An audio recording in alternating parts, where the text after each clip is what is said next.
obviously a lot of entertaining celebrities, but Norm Macdonald used to come on our show in the early days, and those were, I thought, great television because we never knew it was happening, and it was always teetering on the edge of, it was all about to blow up. It's all about to fail, and it would always end brilliantly. And then he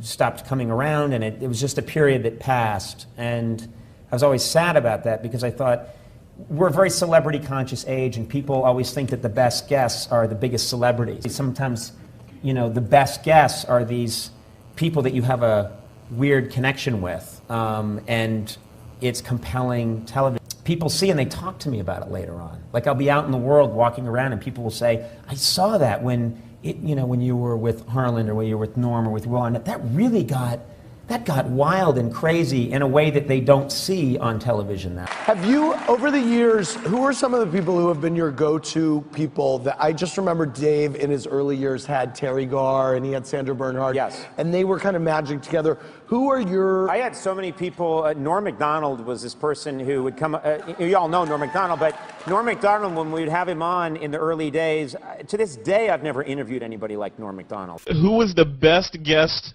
that you've ever interviewed, and who was the worst? I love Will Ferrell. I also love Norm Macdonald because he comes on and his stories are all invented. None of them are real. They're all old farmers' daughters jokes.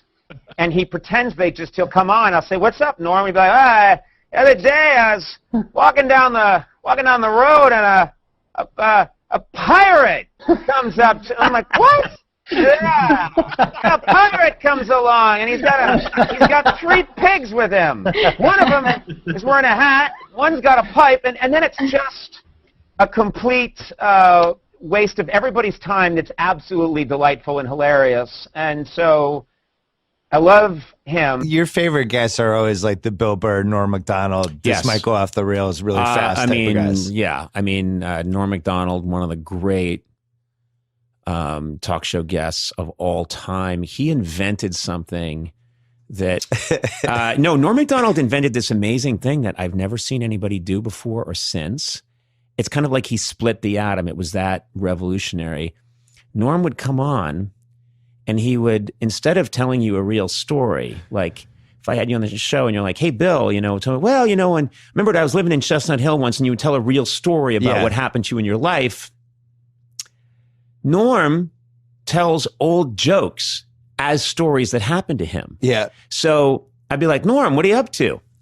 And I mean, really old jokes from like the 1920s. And he'd be like, "Well, Conan, I don't know if you're aware that I purchased a farm, Conan."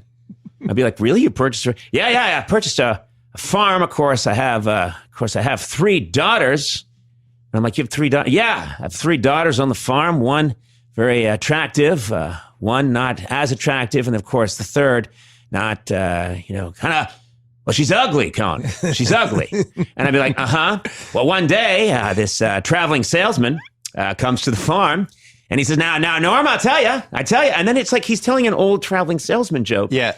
But about halfway through where it's going. I mean, I usually know. I know kind of what he's doing. I'm laughing that he has the balls to do this. I'm laughing at the audacity. So I don't even care if this joke lands or not. I'm laughing that he's committing to the fact that, no, he doesn't have a farm. He doesn't have 3 daughters. There's no traveling salesman. But he doesn't care in a way that is exhilarating and scary at the same time. Do you know what I mean? Yeah. And plus, he probably has some people in the audience who are taking completely seriously, right? Yes. Yeah. He's got some people thinking. We call them tourists. Yes, we call them. They're usually from San Bernardino. Well, Norm had the greatest talk show moment in the history of talk shows with Courtney Thorne-Smith. That was epic. That was so great. And it's funny because it's lived on. Who knew that we were going to have YouTube eventually? We could just queue it up on command. God bless YouTube. I had no idea when those things were happening. I thought, we're talking 1993, 94. When those things were happening, I thought,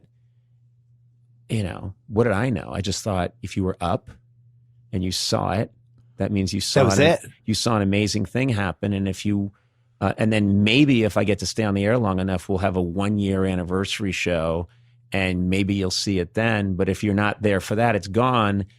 And now I meet people, I mean, that around the world that will say, "Oh, I just saw that thing with you and Norm and Courtney Thorne Smith," and I'll think that was a moment of my life when I was 30. Yeah. And I'm like 85 now. Like, how is that possible? Straight to the heart.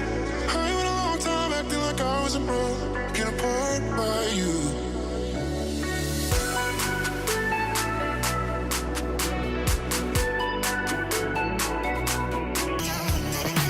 Everybody knows now Norm MacDonald died 2 days ago, and I got the news like everyone else, just absolutely stunned. Had no idea that Norm had not only been very ill, but been very ill for a very long time. None of us had any idea. And there's been this seismic reaction, which is appropriate, completely appropriate in the comedy world. And a lot's been said about Norm. And I just had this very strong feeling yesterday that I needed to talk to people about it and talk to people who, like me, experience Norm in the moment and really try and understand what it was about this man, this very improbable, unusual man.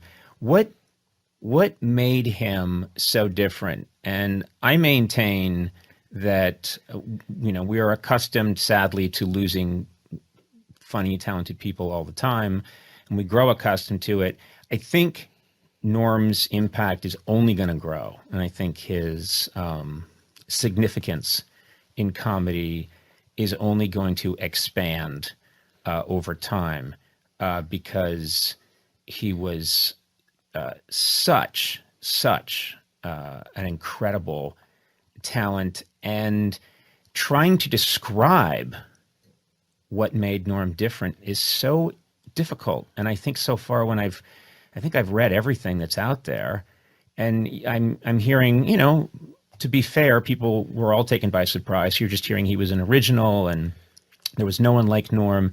And I keep thinking, no one's getting to it. And I just wanted to take a stab today to try and understand what exactly it was about this guy that was so brilliantly unusual and is going to be so lasting, and his work is so important. And one of the things that speaks to, I was having a conversation with Jim Downey and in the wake of Norm's death, and Jim Downey, and I was trying to get to what is it that made Norm so different, and he reminded me, he said, on Weekend Update, we would do, there's a dress rehearsal, which I know because I worked at Saturday Night Live.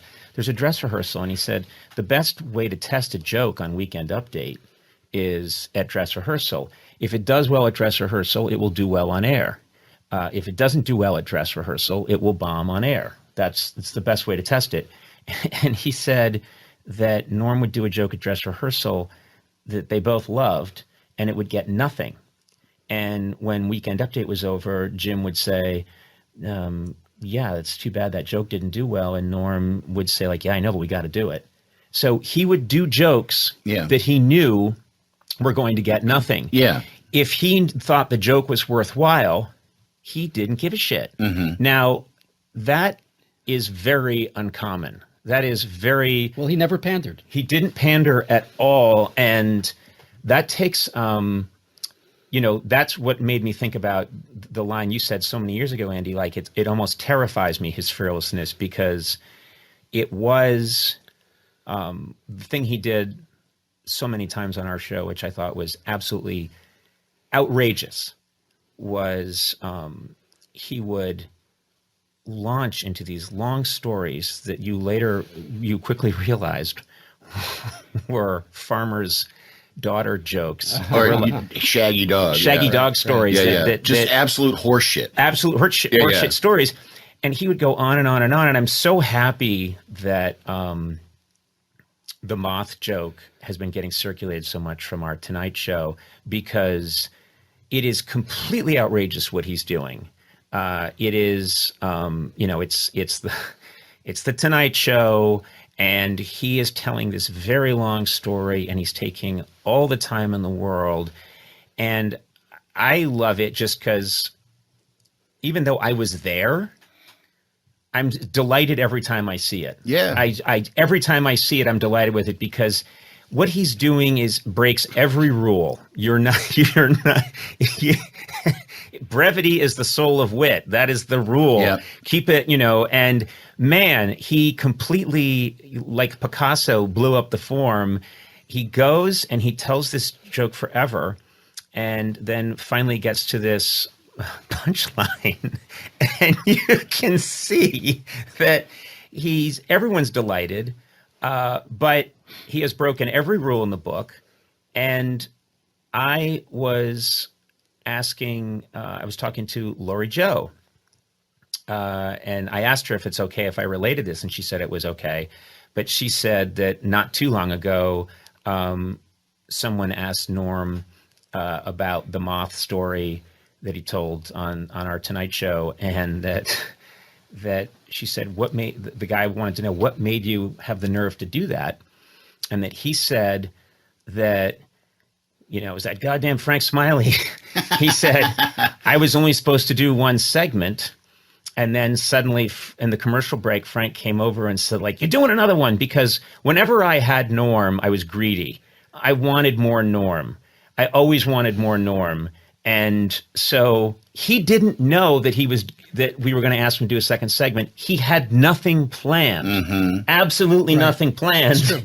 And so as recently as not that long ago, I think this was a couple of months ago, he was telling somebody, damn it, that was Frank Smiley. Hey, get back out there. Conan wants more. So he heard that joke from Colin Quinn. And he did the segment. And it was he had 7 minutes prepared. Yeah. And so he basically, you say, and then he's done. He's done. You say, we'll be right back with more Norm. And he goes, I've got nothing to say. Yeah. So then he remembered the Colin joke, and it was a 20-second joke. So he asked you, how long is the segment? And he was hoping you'd say 20 seconds. Right. But you said 7 minutes. Yep. So it became a 7-minute joke. Yeah, and he's doing that. This has to be understood. He's doing this on the fly. Yep. So his way to slow it down that he came up with on the fly is he invents... It's a Chekhov play. It's a Chekhov play. With Russian names. And there's a sadness, an ineffable sadness in life weighing on the character's soul. And and I'm thinking, I've never met anybody who would take that chance and make that choice. And I'll never meet anybody like him again. He was the ballsiest comedian in the history of comedians.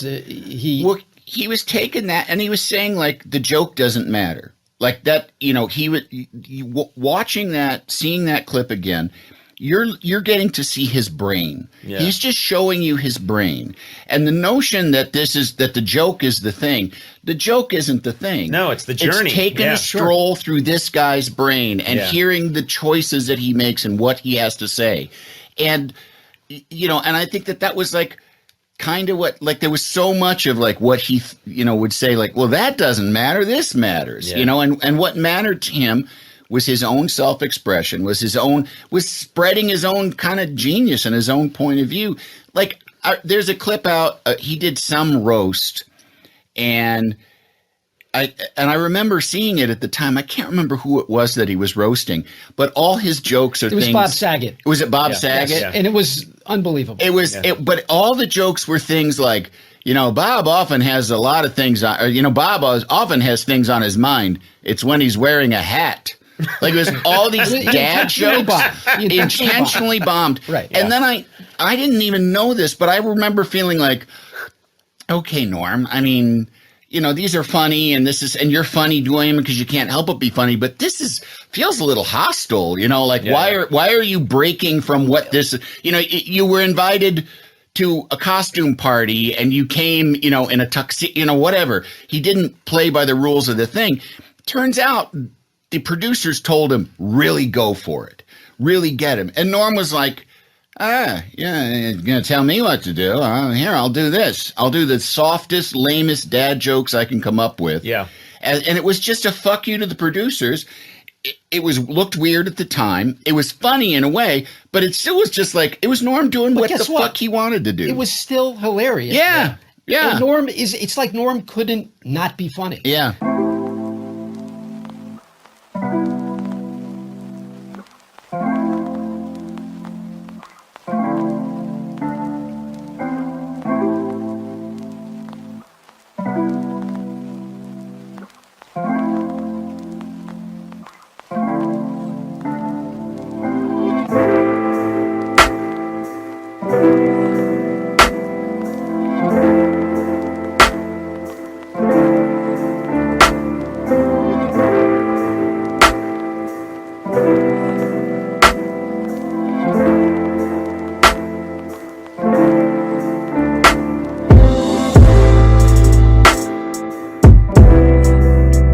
I've had this gnawing regret this last day and a half, and it's reading all this praise for Norm, which again I believe is completely justified and will endure.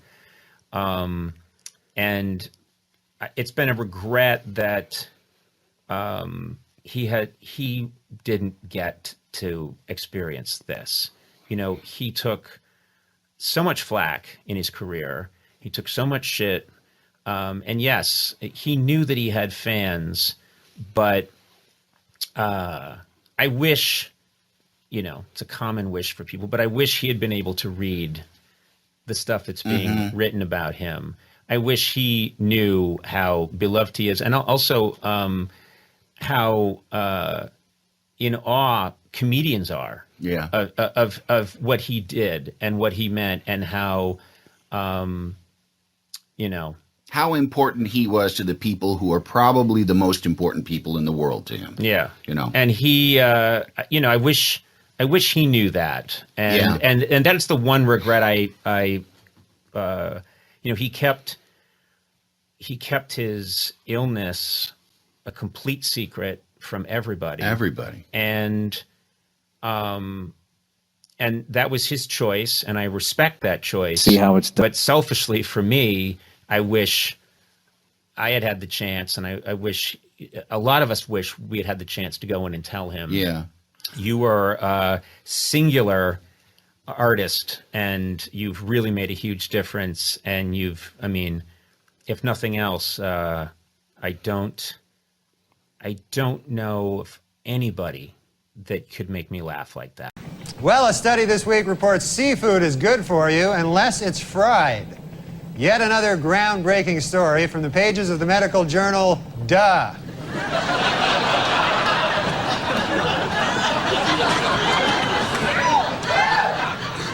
A new study says that people who quit smoking have healthier lungs. Yet another groundbreaking story from the pages of the medical journal, Duh.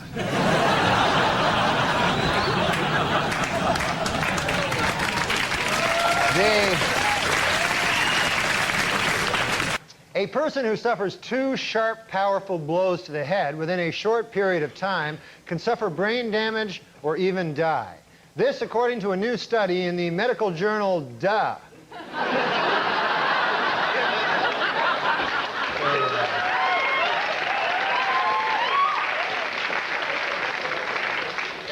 Ow, my leg! You all right? What the fuck, man? The snake's out. The snake, Michelle, come get the snake. The snake bit me.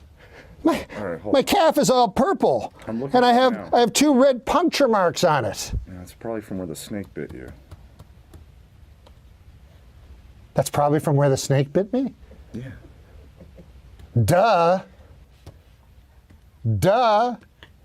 Hey, Adam. Yeah. You remember earlier when you said that's probably from where the snake bit me? Duh. It's not helping.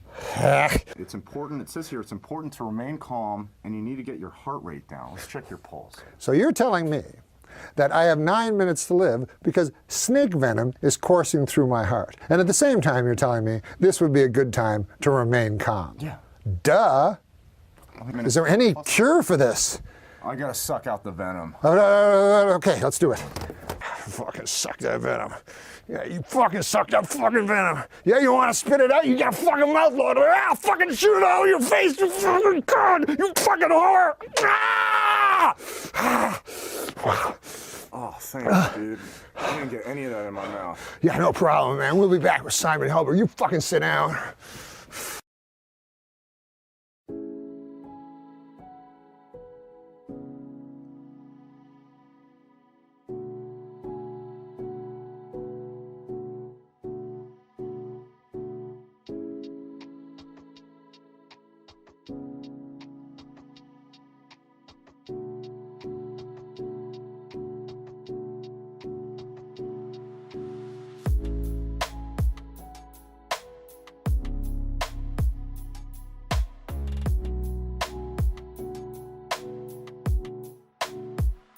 I did this movie. I directed Dirty Work in 1998. Oh, Dirty Work. Incredible movie. Incredible. We're talking about working and thinking, and well, there could be a sequel. Have you talked to Artie Lang? I mean, is Artie Lang all right? Artie's hard to get a hold of. Have you talked to Artie Lang? No. In fact, I want to talk to Artie Lang. If anybody hears this, can tell Artie Lang to text me back. So I talked to Norm quite a bit and love him and Artie, and it's a pretty cool thing if it goes, which is looking very nice. We are talking about possibly trying to do a sequel, and we've got some permission of the big cheeses, but we're not there yet. But you'd both have to be in it if we do it, so that's all there is to it. Because funniest people, we need to. Norm is regarded by most funny people to be one of the funnier people alive. And we've had some real interesting shit happen together. It's, I made Dirty Work, so that's a year with Norm MacDonald. Yeah. And it's like Entertainment Tonight was there while I was directing it. And for the cameras, he goes, I'm whispering in his ear some stuff, giving him some notes. He goes, why am I listening to the dad from Full House? Why am I taking direction from the video guy? God. He just states the obvious as loud as he can. And he also knows the secret of quiet. When you get real quiet, how you draw people in. And then his construction of things is amazing. You would think that missing Norm sucks ass. It's just I can't believe he's gone either. I talk about him in present day. Well, you wrote a sequel for Dirty Work. I did. And we had the money? Yeah, we were going. That's unbelievable to me. Yeah. And Norm, I didn't think he was going to die. And I didn't know. I was going to say, did you know? I mean, writing a sequel that stars a guy who's got leukemia is not a smart move. So when nobody knew, and he wanted it that way, and I think it was also him being a gambler at heart. You know, with life, he thought he could get through it. And by the way, he was told he was going to. So I think it's those last few weeks. I think he was really thinking he was going to beat it, and we were set to go. And so you were going to be getting the phone call. Yeah. And I told you that when I was in New York. And it's really good script. And he and Laurie Jo Hoekstra, who I love. Yeah, Lojo, the great LJ. She's just great. I guess when we did Dirty Work, I was more the guy that wanted to be liked. And that ain't the club you do it with. You don't have... Frank Sebastiano and Fred Wolf. It ain't social. It's making the best movie you can make. And right. that movie was, people that love it have to know that writing good comedy is hell. It's really hard work. And that's why I think the movie resonated. Right now I'm trying, and we'll see what happens. I'm trying to make the R-rated cut for Norm, Right. To do that, because 7 minutes are missing. So, no kidding. Yeah. Remember you guys had, I can't give it away if it comes out. Well, it involves donuts. The donut scene. Yeah, right, exactly. And there's more than that. But, the prison scene's a little bit different. Yeah. And I can say what it is. The prison scene, Norm gets fucked in the ass. And as you do in prison. Listen, I've been there. No one always gets fucked in the ass. Believe me, that would be I'd be a hard date to deal with if that happened. Well, for you, it's like looking for Waldo once they get in there. But anyway, Norm says after he gets fucked in the ass, you know what hurts the most is the lack of respect. That's what hurts the most. But the other thing hurts the most, the anal rape. Right. And that got cut out. But we used a wide shot, and amazing that it worked. That and the other thing. Right. And I had Norm loop it, and he went, God, looks like I said that. So he didn't. You said anal rape, Norm. And so hopefully we'll put anal rape back in where it belongs, in dirty work. Anal rape belongs no further than your friendly podcast and your friendly movie makers. Prisoners? So what? So what? You know what prisoners do to each other all the time? No, what? You don't know? All right, let's go. Not you, Tubby. You sure you don't want him to?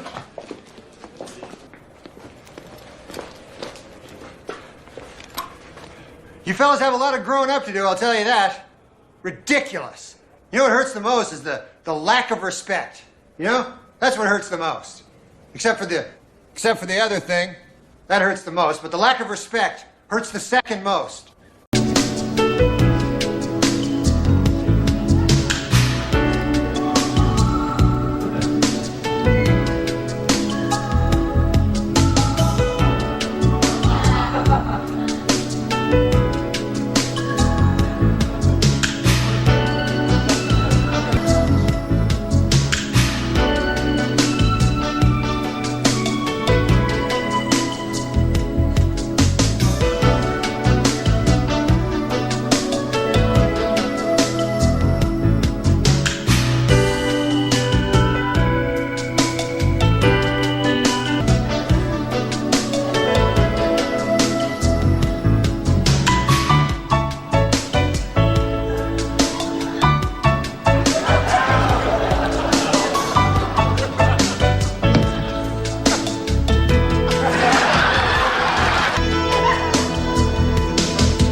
scared of letting go of everything and I don't let it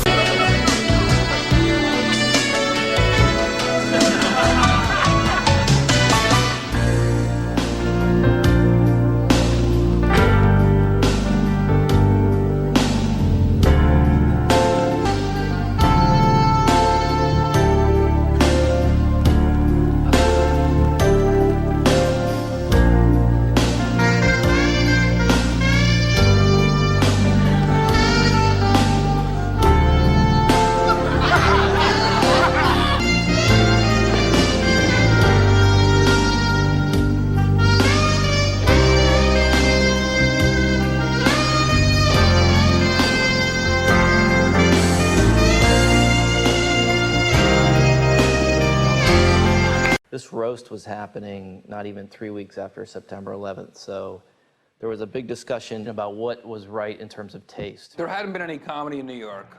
It was very fresh. It was about a week after September 11th. This was September 11th, 1968, so I don't know what the big deal was. But no, I went up and I said, well, I can't stay late tonight. I have to catch a flight to LA. I couldn't get a direct flight. We have to make a stop at the Empire State Building. Oh, you're back. I have to catch a flight to California. I can't get a direct flight. They said they have to stop at the Empire State Building first. Here comes Gilbert, and he just went for broke. It was, it was unbelievable. Gilbert Gottfried took the mic, took the room over. He said he was trying to get a direct flight to Los Angeles. He was nervous because his plane had a connection on the way home at the Empire State Building. That was when the crowd turned. They started booing him. There was a guy in the audience shouting, "Too soon, too soon." The crowd was murmuring. Somebody yelled too soon, and Gilbert, in his awkward way, sort of vamped for a second, holding onto the podium, hoping it was a time machine that he could just go back 2 minutes. One guy yelled out too soon, which I thought meant I didn't take a long enough pause between the setup and the punchline. You know, I'm old enough to remember back to simpler, more innocent times when the worst thing you'd hear about the news was hijacked jetliners flying into buildings. Oh, now, Gilbert, you're going to get into trouble again. I wanted to talk about the crocodile hunter. Did you? Because I think... you're going to make him sad. Because I think, you know, it was tragic at the time. But I think... I don't know. People calling me, man, they're shocked. Oh, hey, you wouldn't believe it. Who got killed? The crocodile hunter. Please don't make me laugh at this. They were like, he was 44 years old. I'm like, that's a ripe old age for a crocodile hunter. That's not... And you know who had to be pissed about it were the crocodiles, because he got killed by some fruity fish. And so you know the crocodiles were like, hey man, that crocodile hunter got killed. Who did it, Frank? Nah, you don't even want to know, man. Please don't do this anymore. This no, Bill, man, you had a chance once. The guy go, man, I had a chance. I had that mother. He was Tommy with a stick. I could have eaten him and his kid.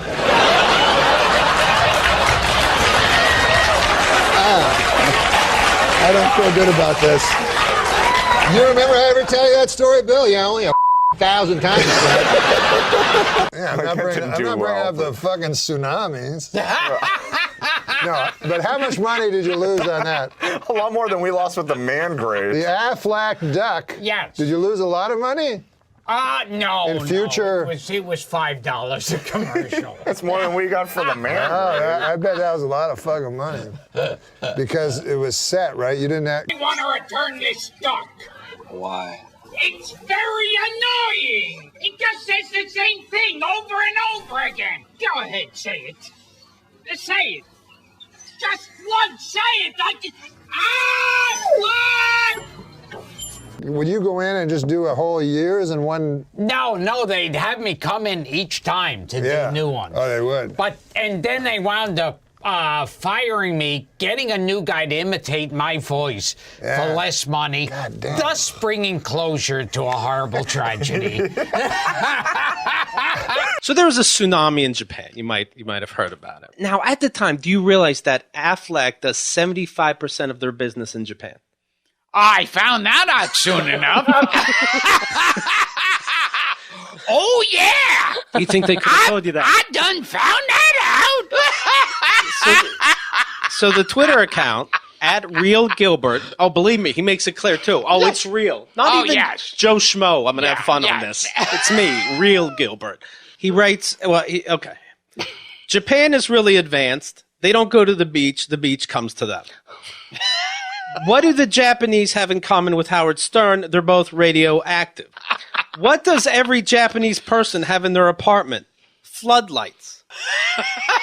I just split up with my girlfriend, but like the Japanese say, there'll be another one floating by any minute now. I do remember he was tweeting so much, my lights started dimming.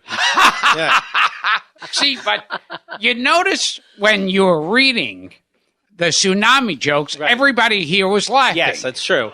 And see, that's the thing. That's what matters. You know what else? Right, yeah. None of us were getting $1 million. Yeah. And also, we waited a good 48 hours after. Oh, yeah. Well, that always got me when they say too soon. Why is it okay later? Yeah, because it's like, you can make a joke about the Titanic now. Right. And it's like, I'm thinking, so if you make a joke about the Titanic now and you're a good person because you didn't do it back then you're saying, okay, I waited, fuck those people who died on the Titanic. Too soon. Well, at least you can't blame this on the Jews. It was an iceberg, not a Goldberg or a Silverberg. Too soon. Lincoln was a great thinker. I wonder what the last thing to go through his head was. Ooh. You know what the last thing was that Jackie Kennedy said to John? It's a nice day. Why don't we ride with the top down? Too soon. This is the worst motorcycle race I've ever been to.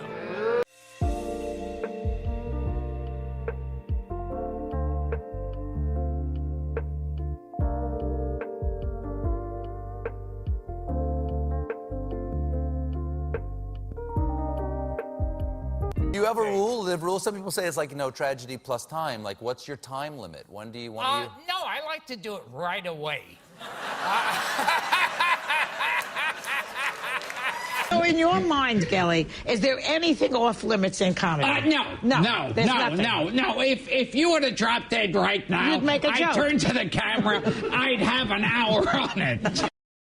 So why don't you tell me about...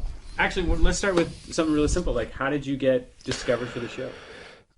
I was, the way I got discovered by Lorne Michaels for Saturday Night Live is I was doing stand-up, and so I knew Sandler and Spade from stand-up, and then they told their boss, Lorne, about me, and he kind of takes people's words for stuff. So then he called me, said, talk to me and stuff, and I said, yeah, man, I'd like to do that job. And what was it like? Were you sort of? I mean, obviously, it's financially it was great. It's a good platform, but did you kind of buy? Like, were you into the myth of it? Like, did you love it when you were younger? Yes, I grew up on it because I think I was 13 when the first show was on. And I remember seeing the first show because I think George Carlin was the host. So I was, and it was like the only two new things I remember when I was young was Letterman and Saturday Night Live. That was different than all the rest of TV. Was all sort of old for old people, kind of corny. And so yeah, I wasn't, but I was just wanted to do stand up. It wasn't like I was aiming towards Saturday Night Live.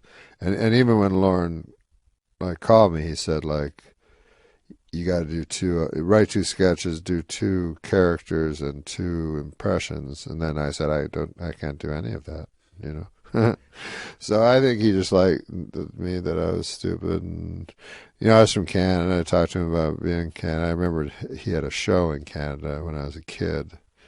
The Hart and Lorne, Hart Pomerantz, and he were a comedy team that did a show when I was a little boy. And I remember that because it was sort of like the precursor to Saturday Night Live. It was sort of super cool compared to Wayne and Schuster. So he liked that I remember that he liked that I liked that. And then I think he just got a kick out of the fact that I knew if I did anything in terms of trying to do a character or I would be dead. So I knew my best hope was just to say I couldn't. So you didn't do anything for it? Like, what did you do for your audition? Nothing. I didn't do an audition. And so can you describe, what was your first day like on the show? Do you remember your first day? My first day on Saturday Night Live? Yeah, working, not the yeah. first show, but the first day that you were... The first day? Yeah, I showed up. This happens a lot at Saturday Night Live. I showed up the first day and no one was there, and I just sat on a couch. Yeah. What time did you show up? Well, like 8 in the morning or something. I thought like that's when jobs started. I didn't know.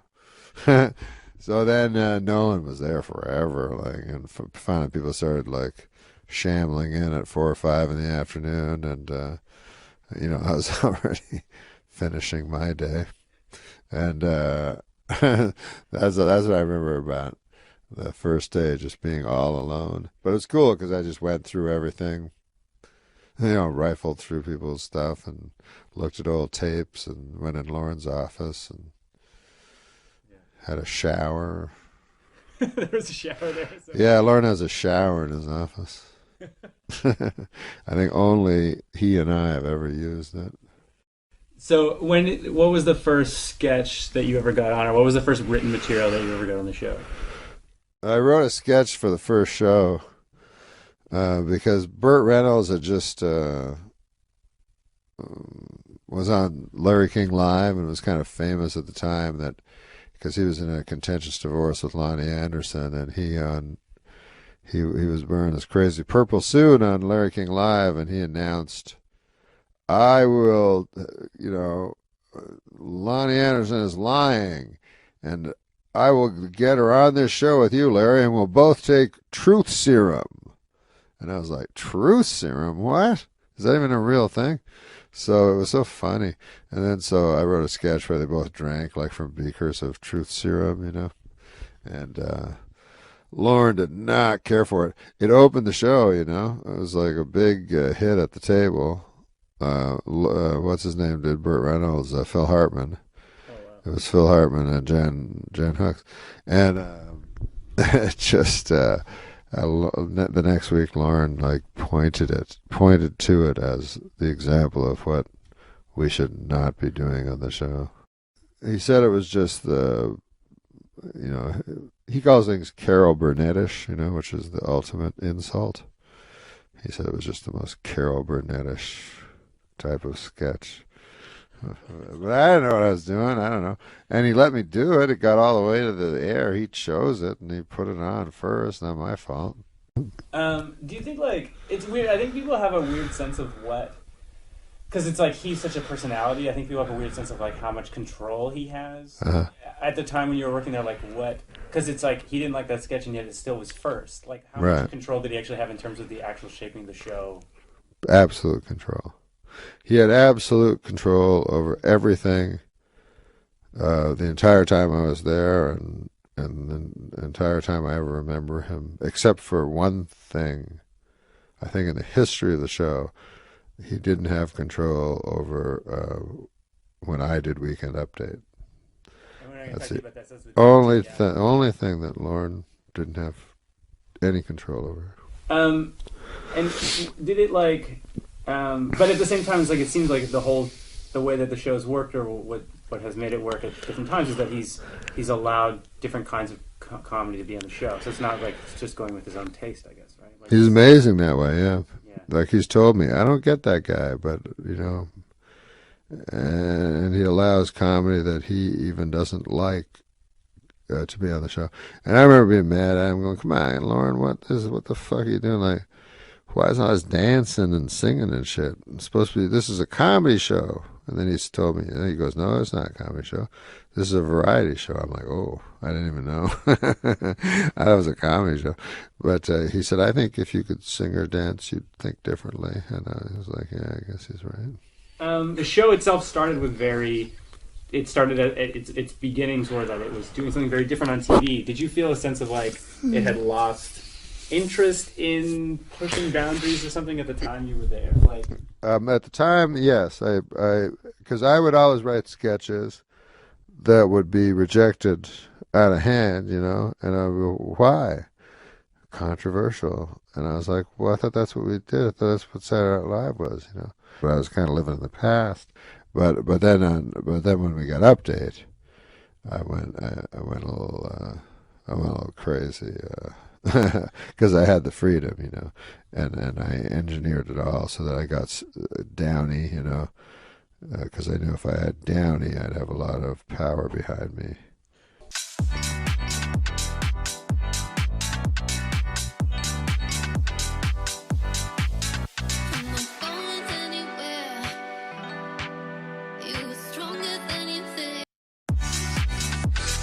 Are you planning any tribute to Norm MacDonald?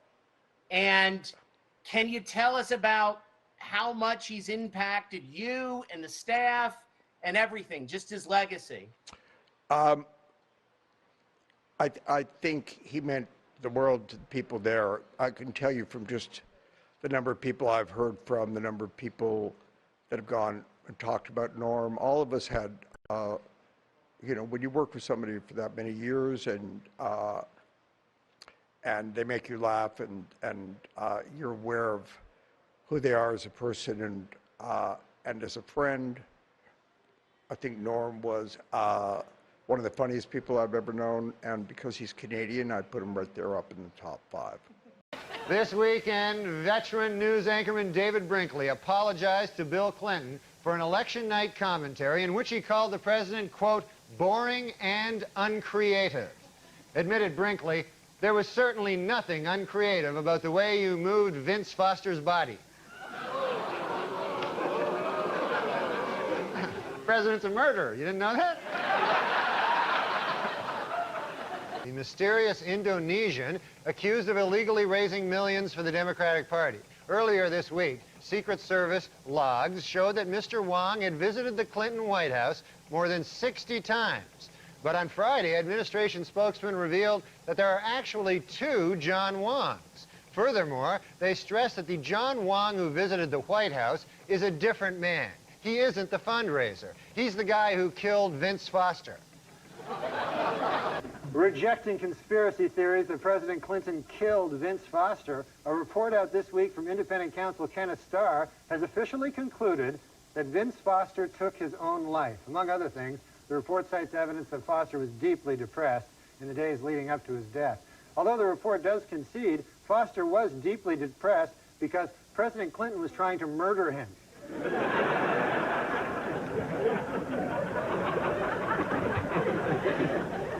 On Capitol Hill this week, 17 Republican congressmen formally asked the House Judiciary Committee whether there is sufficient evidence to begin impeachment proceedings against President Clinton. In response, the president said, quote, hey, you know who would have the answer to that question? Vince Foster.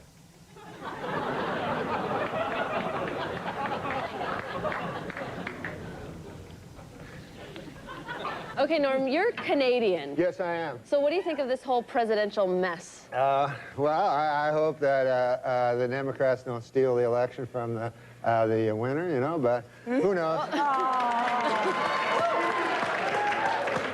You like George Bush, don't you? I love George Bush, man. He's a good man, decent, you know, none of this. He's, you know, he's not a liar, a crook, murderer, or anything like that, so it'd be good to get the... See, I think we should get the homicide out of the White House and get like a fresh start, because we don't want any more murderers. I think we should just go on to the next question. Oh. Who are the murderers? Yeah. Oh, Clinton, he murdered a guy. Yeah, you know, we're not allowed to, you're not allowed to put out no accusations without That's a little Charlie. too far. That's the way it does work. Let's just go on to the next question. Yeah. This is not my week. What can I tell you? Oh, it's not mine either, and I'm being very nice, okay? Be a good boy. Now, Norm. Do you never hear that? No. Listen, No, we don't need I don't want to get into this, and I don't want to hear it, and this is not the place to make those accusations, and you're supposed to be funny. Let's get on to the next question. So get with it. There you go. This is a live show. Not for nothing, Norm, but you have been properly chastised by Barbara, so I'm now going to ask the next question. I thought it was a matter of record. Shut up. Shut up. Look, Okay. let me do this, okay? I'll tell you what's a matter of record. You will not be invited back if you don't shut up. All right, now. Let's talk football. All right, manslaughter. Let's talk football. Norm, did you ever hear the word? The phone is ringing. I certainly hope that's somebody calling to tell you to go home. Oh, no. Good, you got a phone ringing. Oh. Answer the phone. Hello? Oh, yeah. No. The thing is this. You know Matt Strauss? Yeah, the producer. The producer. He told me it would be funny. He said, like, why don't you carry a cell phone on and then let it ring and then pretend like there's a guy on it. Is there anybody on it? No, it's a thing. Pretend. You know what, Norm? You're a dead man. Here, you talk to him now. You know what, Barbara? You know what you said about rage and work? Give this man a plate of soup and tell him to shut up. Norm, all right then. Let's see. Norm. What? Okay, listen, Norm, listen. Not only have you annoyed us, but I've read that you have actually annoyed one of your idols. Who is that? Oh, the great Bill Cosby. Yeah, what'd you do? Oh, my God, I love that guy. He's my hero, you know, just like you, maybe Bill Clinton would be your hero. I love.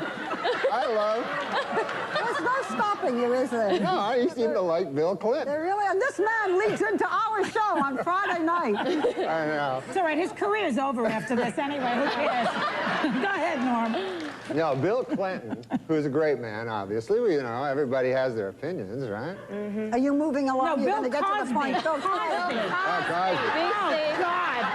Cosby. What's in that coffee? What are you drinking in there? Now, Bill Cosby is a great man, first of all. There has never been any accusations toward Bill Cosby about any... Will you just tell us what you did with Bill Cosby? Oh, I met him. I opened for him at a club, and he was a great man, you know. He's my hero of all time. You know how funny Bill Cosby is, Yeah, right? so I'll get to the point. I'm going past menopause. Make the point. Let's go. Not everything has a point. We are learning that, okay? All right, Norm, you want to finish the story, or shall I ask you the next thing? Well, the Bill Cosby thing is this. Dear God. I met Bill Cosby. We're all fans of Bill Cosby, right, Barbara? Yeah. What? Yes. Why don't we talk about the millionaire? Oh, yeah, you know what? Tonight, Norm and I... please. I like Bill Cosby.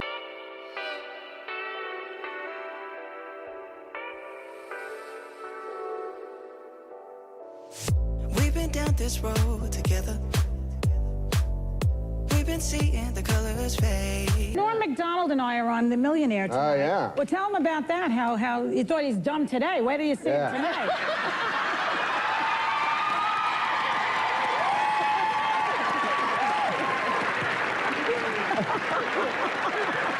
Come on, Norm.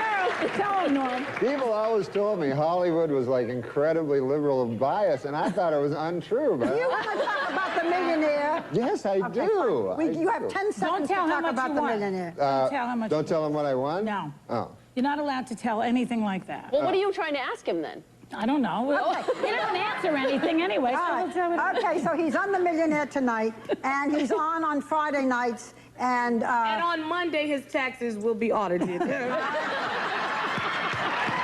he's on Friday nights at 9. He's on The Millionaire at 9. You can play along at home on Enhanced TV. You are a number. I have never met anything like you. We will be right back.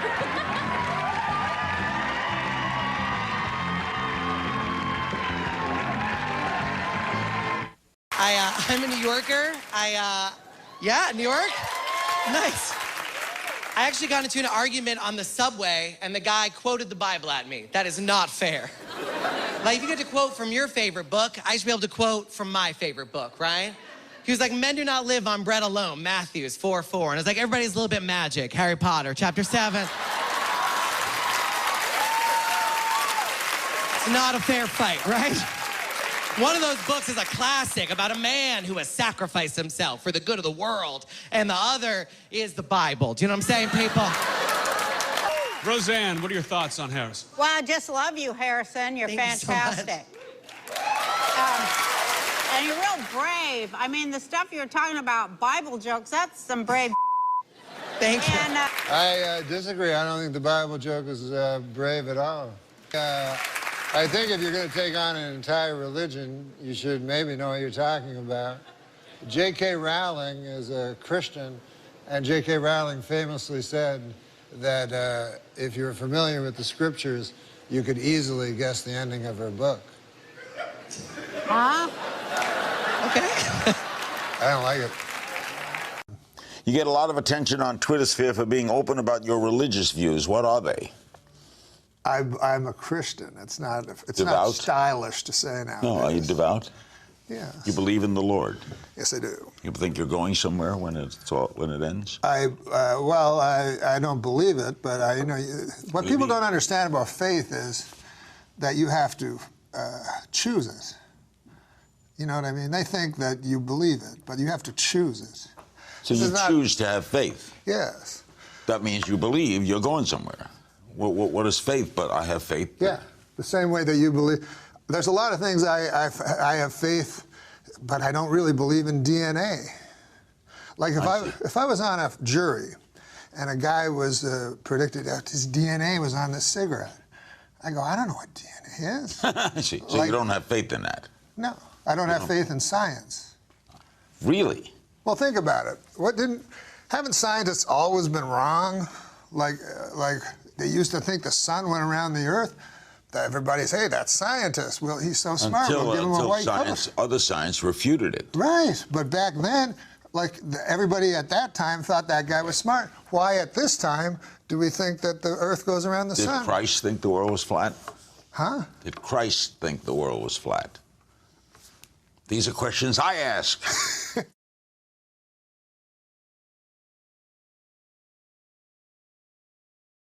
You know, I tweeted Richard Dawkins, this famous atheist. Yeah, I know he is. And, of course, he just thinks I'm a moron, because he went to Cambridge and I dropped out of high school. But I asked him, I said, why does life insist? And they didn't understand. What's that mean? I'm like, well, it means, I thought he was smart. So I said, why does life, I know what you mean, need to create other life? Right. Why do you have to procreate?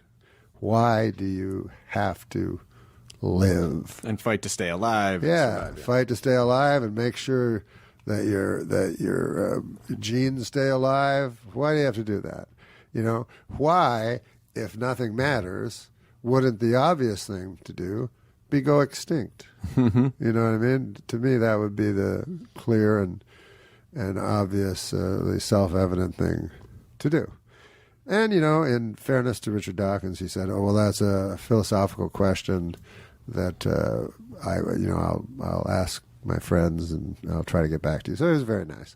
But I think it lies at the heart of theology, and people of faith, especially in this town, they'll say, you believe in an invisible man in the sky. And they already throw on you their ideas of what you believe in, although they don't know what you believe, They don't know what you think of as God, But the one question that always bothered me and always bothers everybody is, how can children die if there's a benevolent God, right?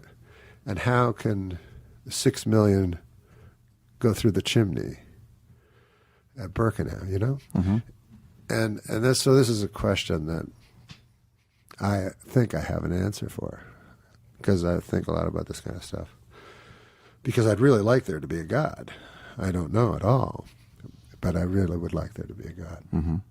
Because Sarah Silverman told me, she's like, so you really believe in it? I go, I'm trying, She's like, you believe in an invisible man in the sky? She says it that way. So I'm like, well, whatever, if you want to say it that way. So she's like, well, good luck with that. And I'm like, well, it's a good luck for you, too. It's not like your idea of being thrown on the ground, having dirt tossed on you is such a beautiful, great idea. That doesn't bother me. Dirt thrown on you forever? I mean, yeah, because I just sort of feel like it's probably just a blissful state of non-existence that I had before. Boy, I'm going to be really, it's going to be a huge bummer if that's not the case. But if you have a blissful state of non-existence, then you're talking about an afterlife. Well, okay, blissful is probably the wrong word. I just meant I'm not aware of anything, I think it'd be great if there was something, but if there's not, I think the worst thing would be your consciousness lives on, but there's nothing. So you just feel, Oh my God. Yeah. Well, that would be hell. I suppose. I mean, Nabokov, I think, was the guy who said, like, he saw a picture of himself. I'm sorry, he saw a picture of his parents. And his parents had his older brother in his arm, and his mother had his older brother in her arms, and his mother and father and his older brother. But he had not been born yet. And he said he felt no grief or terror at that picture. Sure. Where he didn't exist. Right. So I thought that was very interesting. Like, it's what you're saying. Right.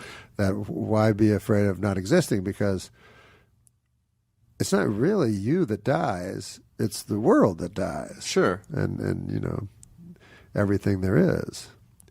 Everything there is and everything.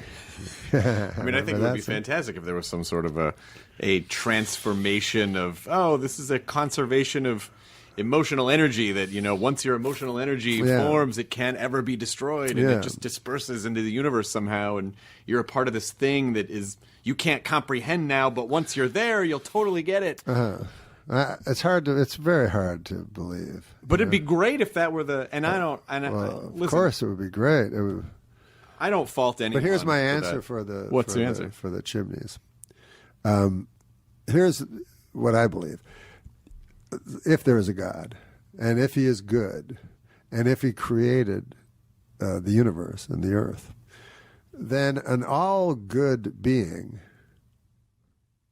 what can he create? He can't create good, because that would just be expansion. So all he can create is bad. So he creates bad, and then in a cool twist, the bad that he creates is allowed itself in a godlike way to create good from the bad.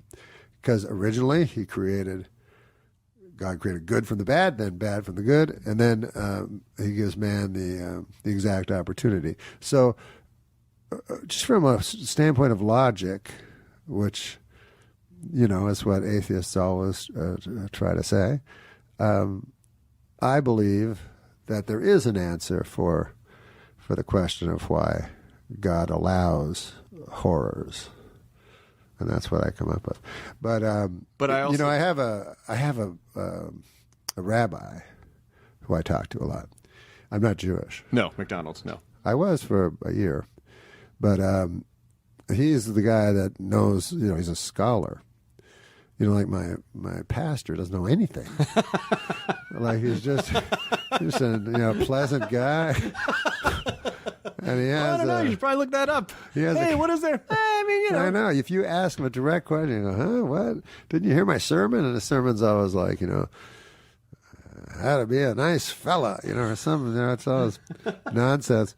But this pastor, I phoned this pastor because I try to read the scriptures and study them. Last week I asked this priest, this rabbi. I was saying, like in the Old Testament, they have the Lord's Prayer. And in the Lord's Prayer, he says, lead us not into temptation, but deliver us from evil. And I said, how could God lead us into temptation? It's without his boundaries, it's without his fence. God can't do that, if I'm correct about the God of the Old Testament. He cannot. It's not in his nature. The devil can, but not God. So the devil's hard to believe in. Of all the religions, it's hard to say one's worse than the other, But I can say with all belief that there's one religion that's just not true. And that's the Church of Satan.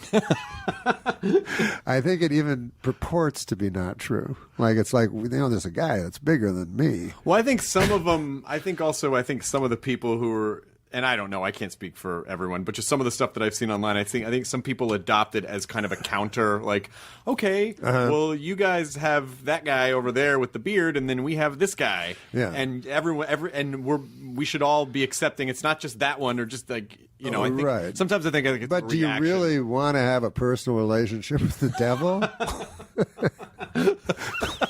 a guy, it's the only religion where there's a bigger, stronger guy outside, of that the Satanists say exists. Sure. Yeah. Yeah. But they say we're going to go with the guy underdog. who was, because that guy, that guy wasn't popular. He got cast out. So we're going to be with this guy over here because maybe that's it. Maybe he's an outlaw. Yeah, he's kind of an outlaw. Yeah, exactly. He's definitely the original outlaw. Look, I don't want to say too many good things about the devil. But I guess he was, now that you say it, he was the original I hadn't really thought about it before, but I guess now, he was the original guy who got kicked out of the party. Who doesn't relate to that? Exactly. It's like big popular guys having a party, there's naked people running around, there's snakes and apples, there's a beautiful garden. It's like, they get kicked out, come on. Everyone knows what that feels like. It's funny, people think that whatever religion you are, Christian or whatever, that you're so self-righteous, but actually, they feel they're sinners. When I was a Christian, I would sin all the time, and I ate apples. That's on page 1 of the book. The worst possible thing you could do. And but anyways, I'm right now I'm of no faith. But you're looking for answers. Yeah, I'll find something. I'm probably closer to Judaism right now than anything else.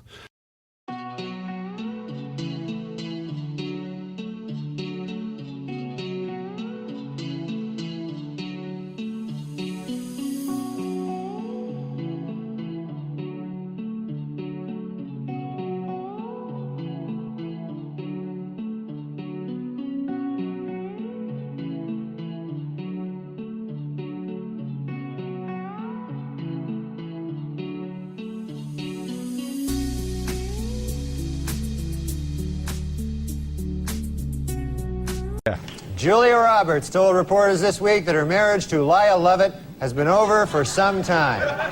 The key moment, she said, came when she realized that she was Julia Roberts and that she was married to Lyle Lovett. Christy Brinkley told reporters this week that her marriage to Billy Joel was over long before their divorce. The key moment, she said, came when she realized that she was Christy Brinkley and that she was married to Billy Joel.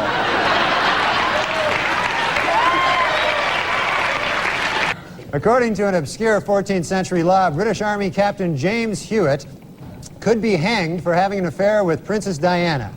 The punishment for having sex with Princess Diana is death. The punishment for having sex with Princess Anne is having sex with Princess Anne. A new development in the O.J. Simpson civil trial this week. According to sworn testimony, Nicole Brown Simpson had told her therapist that she was afraid of getting beaten by O.J. Simpson. Asked why he didn't report this earlier, the therapist said, "I was afraid of getting beaten by O.J. Simpson." Our top story tonight comes from the O.J. Simpson civil trial, where this week it was revealed that in his first interview with police, Simpson had refused to take a lie detector test. His reason? It detects lies. When I was a kid, my dad would tell me that this man was a gold medal decathlete. Why, the greatest athlete in the world. And now I have to tell my kid that this man is a man. A Labor Department task force says it will crack down on sweatshops in New York's Chinatown, where employees work 90-hour weeks for as little as 75 cents an hour. A spokesman for the sweatshop owners said, quote, "That's all we can afford to pay. This is a sweatshop. We make sweat." 18-year-old Julie Wozchak will be going to Paris after winning an essay contest sponsored by the Dayton Daily News. She won for her essay, which was entitled, "Why I Want to Go to Paris with Some Old Guy from the Daily Dayton News." Dayton Daily News. Like that would have helped. Okay. A 3-year-old Texas boy remains in fair condition after being assaulted by the family's pet cougar. No one knows why the attack occurred, but hey, how about because their pet is a cougar? How about...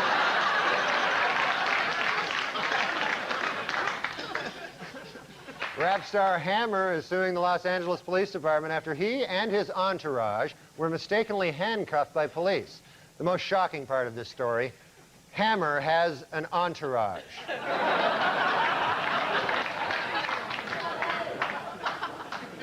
Painting that depicts a large rat sucking at the breast of the Blessed Virgin Mary was removed from a high school art display due to complaints by local residents.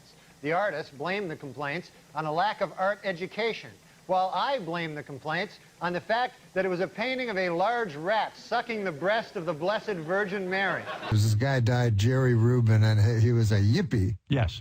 Not a hippie, but a yippie. I remember my dad going, who is that, a goddamn hippie or a yippie, you know? Yippee! Jerry Rubin died last week. Oh, I'm sorry, that should read, Yippee Jerry Rubin died last week. Sorry about that. I'm sorry. My mistake completely. Just, I didn't read it right.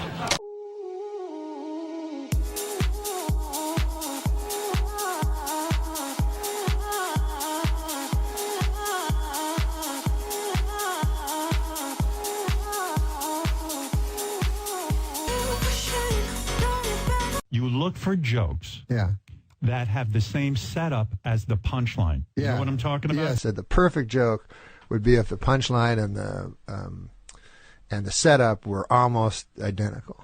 My choice for vice president is a proven winner, a leading defender of the African-American community.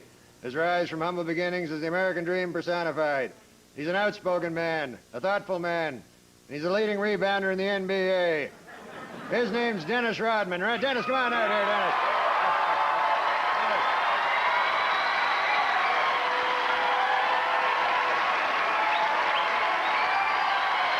Jim Miklaszewski's from NBC News. I'm not a sports reporter, but to my knowledge, Mr. Rodman has never evinced any political desires whatsoever. Why have you asked him to join the Republican ticket? I'm running for vice president. And if you don't like it, well, you can just kiss my ass. Right, Bob?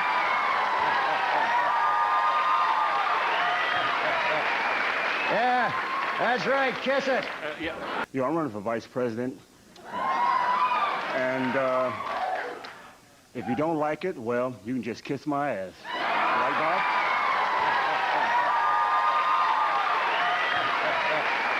Yeah, that's right, kiss it. In his controversial new book, Bad as I Want to Be,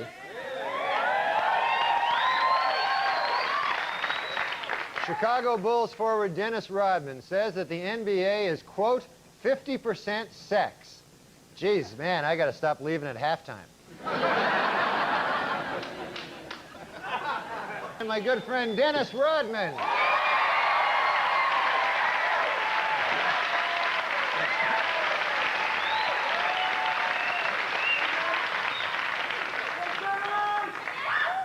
You're not wearing any clothes. You're completely naked. Yeah? What's your point, Norm? Well, it's customary for guests on Weekend Update, to wear clothes. Well, because I'm nude, does it bother you? Well, that's not the issue here, Does my nudity frighten you? No, it doesn't frighten me, but if you plan to be here next fall doing book reviews, I expect to see a major attitude adjustment. And while you're at it, a more conventional hairstyle and some clothes, for God's sakes. You're going to have to learn that there is such a thing as rules, Dennis Rodman. Rules. Do you understand that? Sure. I understand. Well, good.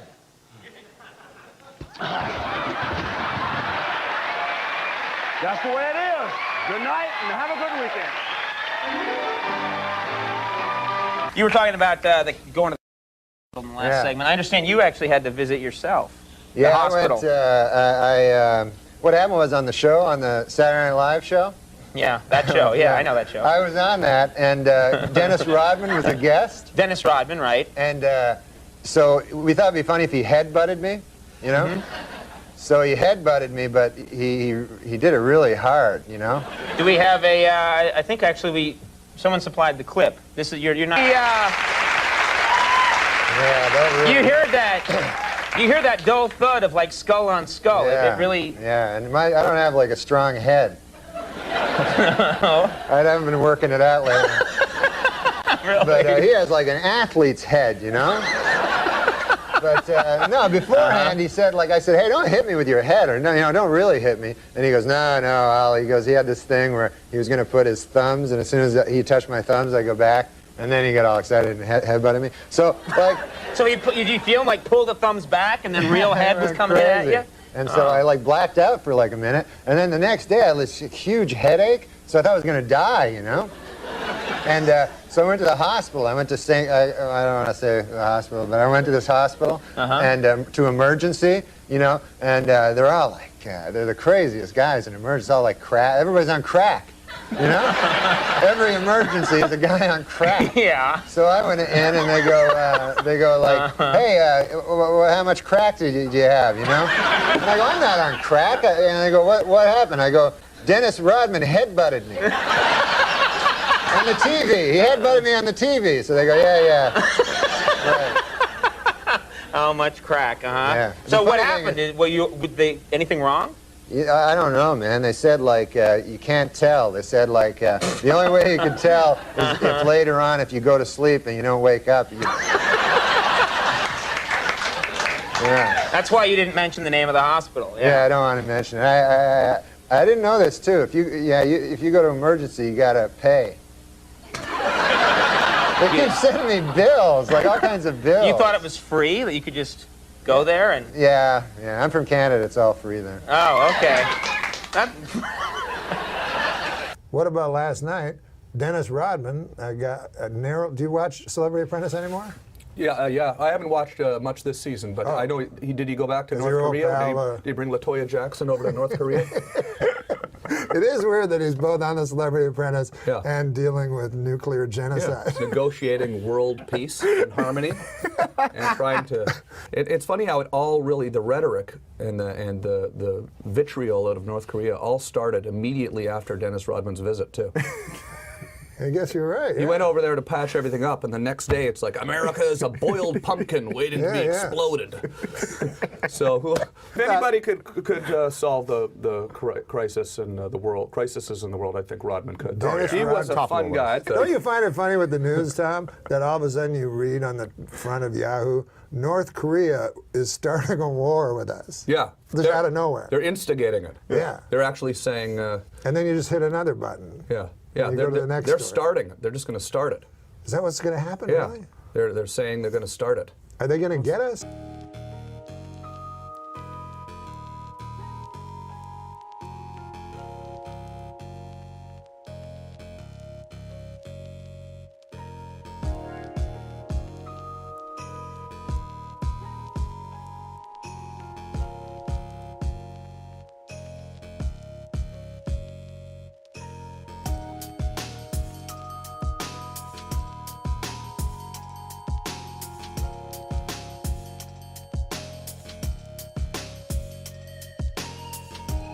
In a highly unusual ruling, the California State Supreme Court declared this week that O.J. Simpson attorney Alan Dershowitz is, quote, one ugly bastard.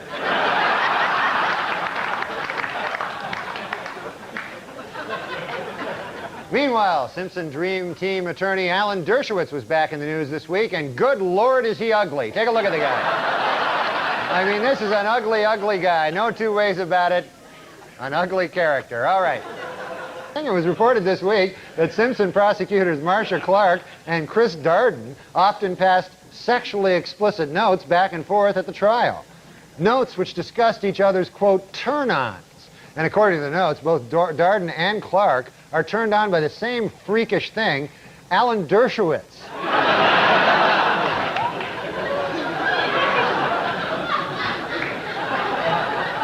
Last week at a dramatic press conference about the crash of TWA Flight 800, ABC News correspondent Pierre Salinger displayed a document which he believes is proof that the jet was shot down by a U.S. Navy missile. Later, he proudly showed reporters his solid gold Rolex that he bought on the street for just $15.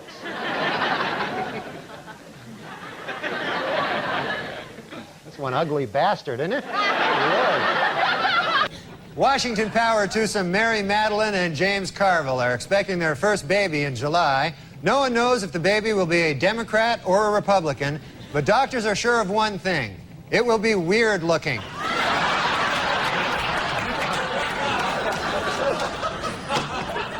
Leona Helmsley fired a maid this week for stealing her Victoria's Secret lingerie.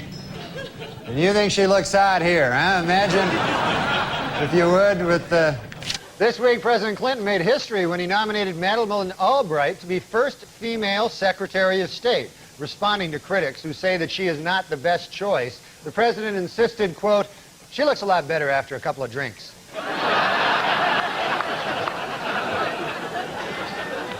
Meanwhile, Republican hopeful Phil Gramm says that Bob Dole should not get the nomination because he backed President Clinton's plan to send troops to Bosnia. Dole responded that Gramm should not be nominated for president because, well, look at him. Take a gander at the fella. Incidentally, Ms. Maston will be represented in her civil suit by feminist attorney Gloria Allred, who is also quite unattractive.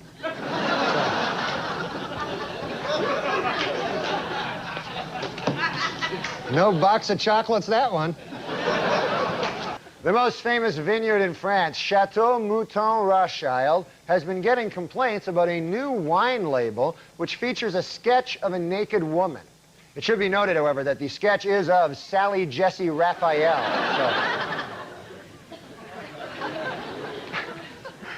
You don't want to see, nobody wants to see that. For the fifth year in a row, People magazine has named John F. Kennedy Jr.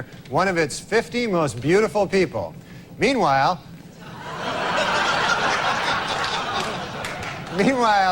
Big Red Nose magazine has named Ted Kennedy one of its 50 faces most ravaged by drink.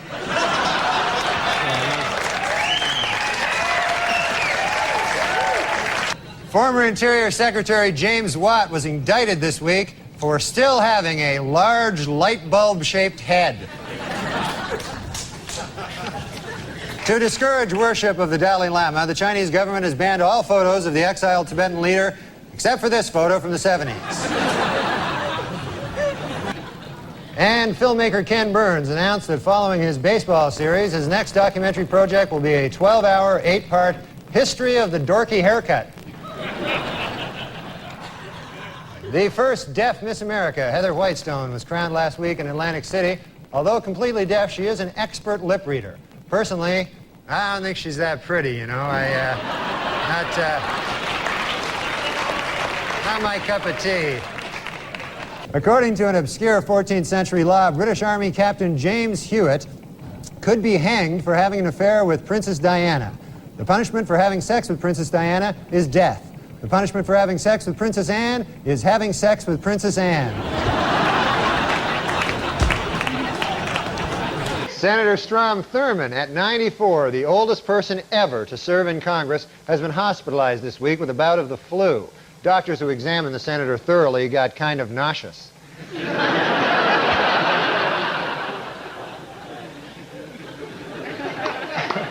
No matter how hard he tries not to, House Speaker Newt Gingrich just continues to scare the bejesus out of little kids. In a recent interview, tenor Luciano Pavarotti says that he is so in love with his new girlfriend that he likes to run nude on the beach with her. Read all about this in this month's issue of Things That Make Me Vomit.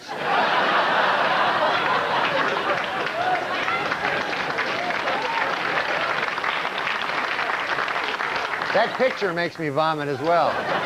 A new development in the Marv Albert story. This week, his accuser, Vanessa Perhatch, decided to go public, allowing news agency to print her name and picture. Following the publications of the photograph, legal experts were left wondering, who was the real victim?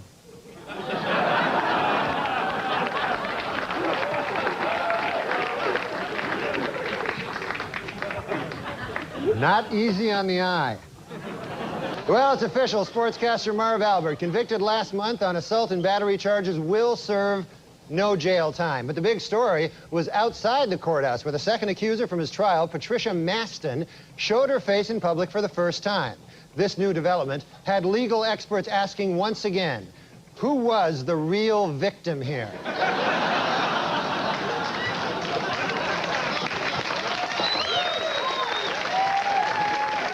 A celebrated Hollywood cosmetic surgeon whose clients include Michael Jackson, Phyllis Diller, and Joan Rivers has been accused of fondling patients while they were under anesthesia. The case has legal experts wondering, who is the real victim here?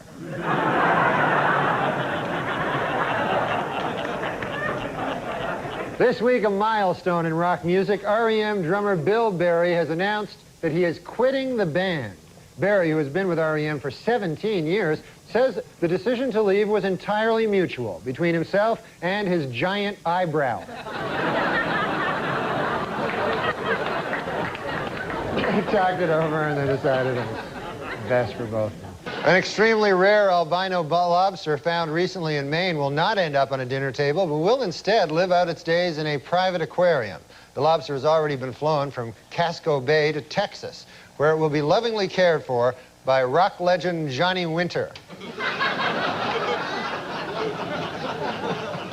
Finally, in entertainment news, there are rumors that actor Don Johnson is dating 71-year-old San Francisco socialite Denise Hale.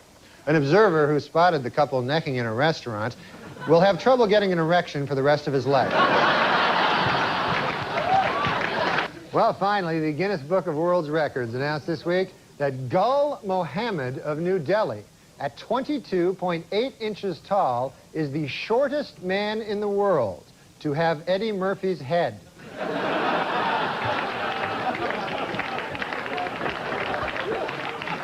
Earlier today, the biggest auction ever of Beatles memorabilia took place in Tokyo. Among the one-of-a-kind items on the block were Paul McCartney's birth certificate, a white Mercedes-Benz owned by John Lennon, and rarest of all, a photo of George Harrison not looking haggard. Have you ever seen one when you think about it? In a recent interview, Paul McCartney confessed that Bob Dylan turned the Beatles on to marijuana. In return, George Harrison turned Dylan on to looking old and haggard.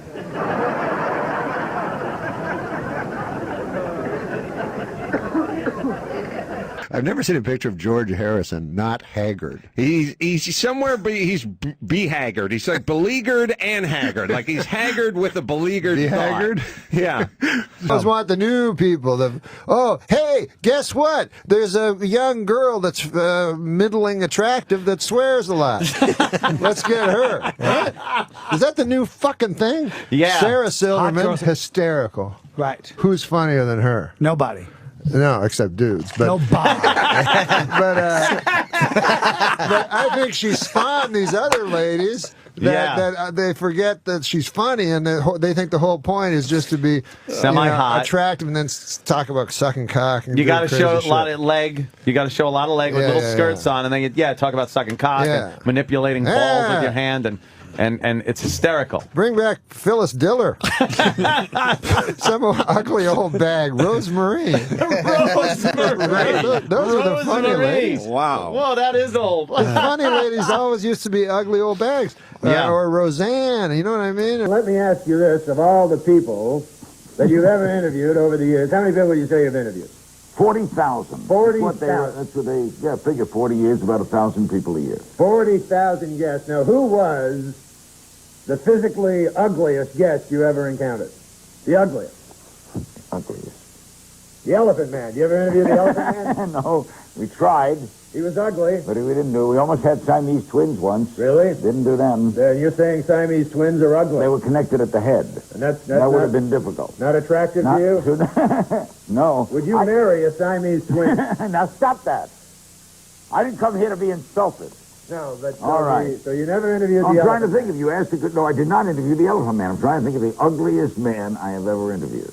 The ugliest man. Who's the guy who produces Saturday Night Live? Lorne Michaels. That's the man. Yes, I've met him. He is hard to look at. Not easy on the eye. No, not. It's hard to interview people like that. Not easy on the eyes. So you're saying, Larry King, that you find conjoined twins ugly? At the head, yes. At the head, they're ugly. At the hip, they're not ugly. But at the head, well, it's grotesque. It's grotesque. Don't you think it's grotesque? No, I find all humans beautiful. Larry, that's why we love you. In a recent interview, Jane Pauley recalled how back in the 70s, she coined the phrase bad hair day. In another recent interview, Larry King recalled how back in the 70s, he coined the phrase bad face day.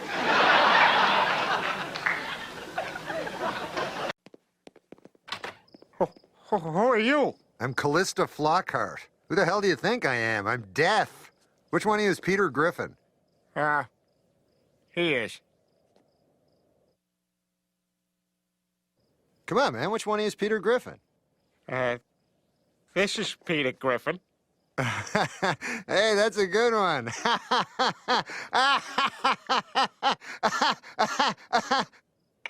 What?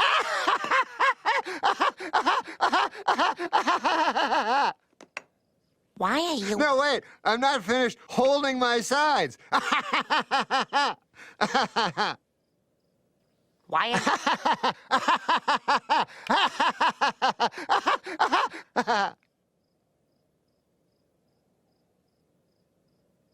Why are you here? The doctor said Peter was okay. Oh, the doctor. Well, I guess he must know, right? I mean, he's a doctor and everything, and I'm just, Death. Excuse me. Hello, I'm Stewie. Big fan. Look, Death, you made a mistake. I'm not really supposed to be dead. Oh, I made a mistake, huh? Then what do you call this? I don't care what that says. You can't take my husband. Mother, where are your manners? Don't argue with our guest. Won't you join us for dinner, Death? Oh, no, I don't want to be a bother. Hey, is that turkey? Yes, Death. We were in the middle of a turkey dinner to celebrate Peter's good health. Oh, do you mind?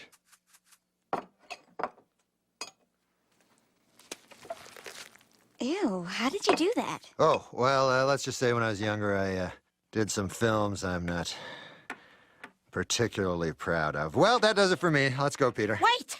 You can't go.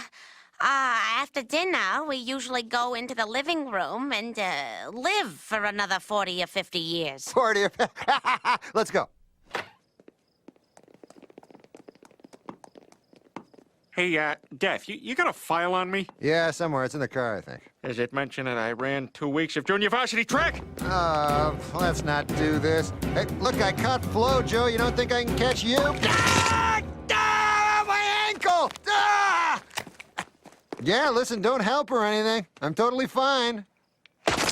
Damn Irish. I got a B+ in health. Is there anything I can do? Yeah, why don't you boil some water and rip up some sheets there, Einstein? It's a sprained ankle. I just have to stay off it for a few days. Wait, you can't stay here. Why not? You're trying to kill me. Besides, how are we supposed to explain you to Mr. Roper? Hey, make yourself at home, Death. I'm going out for a little while. Hey, wait. You can't tell anyone I'm here. For if humanity discovers I'm no longer lurking in the shadows, the consequences will be dire. Go on. That's it. What the hell do you see in him? It's your turn, Death. Yeah, I know I should find this ironic, but really I'm just bored as hell. Hey, how old is this TV? You could probably get the Dumont network on this thing. You know, Peter is a good man and a wonderful father. Here it comes. Could you please find it in your heart to spare him? After all, it isn't really his time. What'd you make this cocoa out of, crap? If you want me to make it again... Sorry, Lois, it's my fault. I just assumed you were going to make it with milk, not crap. I'll be right back. Joey, leave Death alone. He's okay. You know, he reminds me a lot of me at that age. I just hope his teen years go better than mine. Boy, talk about awkward. Oh, baby. Oh, Sandy. Oh, yeah. Oh, Sandy. Oh. Sandy? Oh, not again. I'm going to be a virgin forever. Or am I? I brought you something to read. Oh, glamour. Great. I can learn how to please my man. Go get me an Entertainment Weekly. I hear it's got a great picture of me sneaking up on Tom Snyder. Can we please talk about Peter? He has so much to live for, Death. He loves his children and me. Okay. I'll spare his life. But you owe me, if you get my drift. What the hell are you doing? I was talking about another fruit cup. Not bad, though. Peter, Death just agreed to let you live. Oh, man, this really is my night. I get to live and I'm on TV. Our top story tonight, the rules of death no longer apply. Fascinating story, Tom. It sure is, Diane. And since the laws of death no longer apply, I can do this. That's right, Tom. And now it's time for sports. Great, the whole world is laughing at me. This is high school all over again. Well, I'll show them. I'll show all of them. Oh, my God, that hurt. We now return to 'Twas the Night Before Christmas, as read by Norm MacDonald. 'Twas the night before Christmas. Wait, 'twas? What's 'twas? Is that short for it was? What kind of rush are you in, man? You can't just say it was. Oh, you saved a lot of time there, fella. Oh, don't come at me with that it was stuff. I got things to do. Got to get down to the donut shop. You know, 2 days ago, I was at the donut shop, and I said, hey, donut guy, you got anything warm back there? He says, try the fritters. They were. They were? What does that even mean? They were. You must mean twere. The fritters twere warm. What's that? We're out of time. Oh. I'm fired. Hey, you know O.J. Simpson is a wife-beating murderer, right? Oh, right. Was. 'Twas! Is it really my fault? 'Cause you try to hit me with your pity till I can't trust, but I still push on. Got me changing my ways, trying to fix it.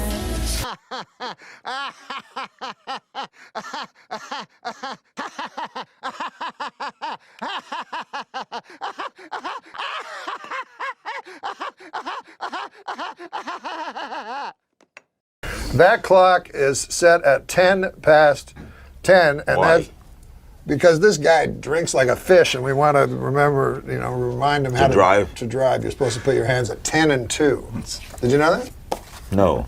That's all very true. You never heard that? No. You never heard tell of that? Tell of that? You never heard tell of that? You know, nobody says that anymore. You never heard tell of that?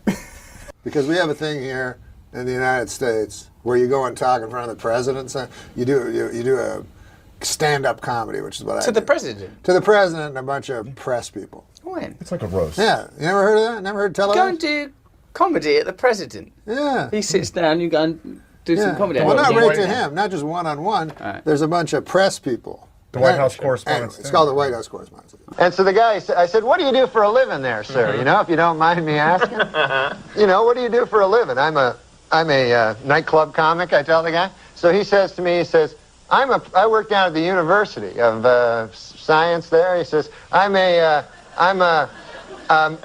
that's a good school, by the way. I can't remember the exact place. Sure. But he says, I'm a professor of logic. Oh. So he says, the guy says, logic. Now, what the hell is that? I never heard tell of that. Holy crow. You say more things that nobody says anymore. Holy crow. I haven't heard that since '58. Mick Jagger, I guess. You met Mick Jagger. Now we're getting somewhere. Yeah. Holy crow, what happened there? What's the story? There's got to be some story there. Well, it was you really want to hear? Yeah. Holy crow? I mean, meeting Mick Jagger? You met Mick Jagger. You met everybody. I've never met Mick Jagger. On SNL, you met pretty much I was in the years everybody. where they had bad hosts. What? I hosted. That's true. If this were a memoir, if this were a memoir, I would tell about my wife. What a battle axe. Battle axe? I mean, no one's called their wife a battle axe since 1945. They're saying John Hodgman might be the possible guy who could replace Craig Ferguson.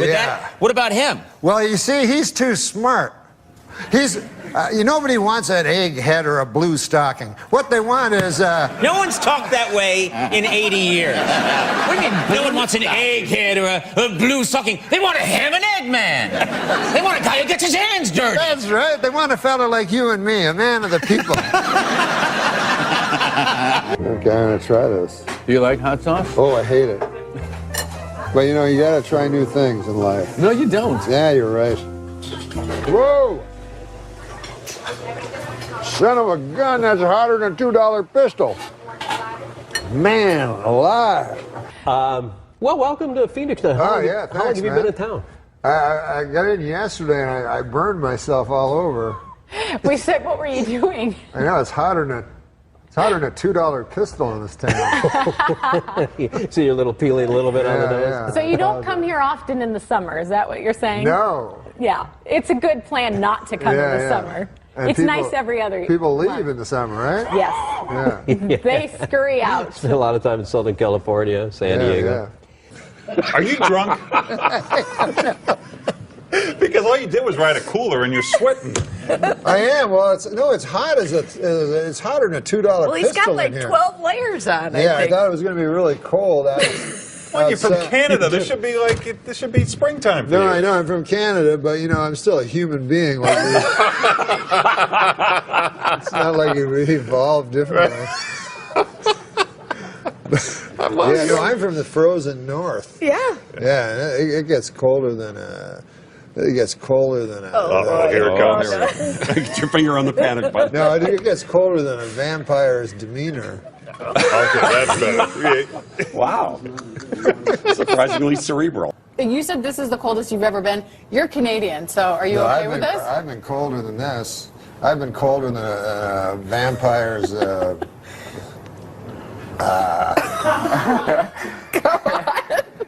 on.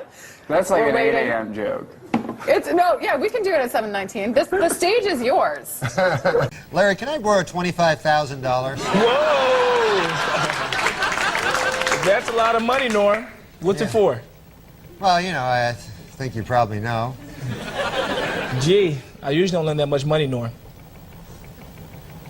Larry, they say they're going to kill me.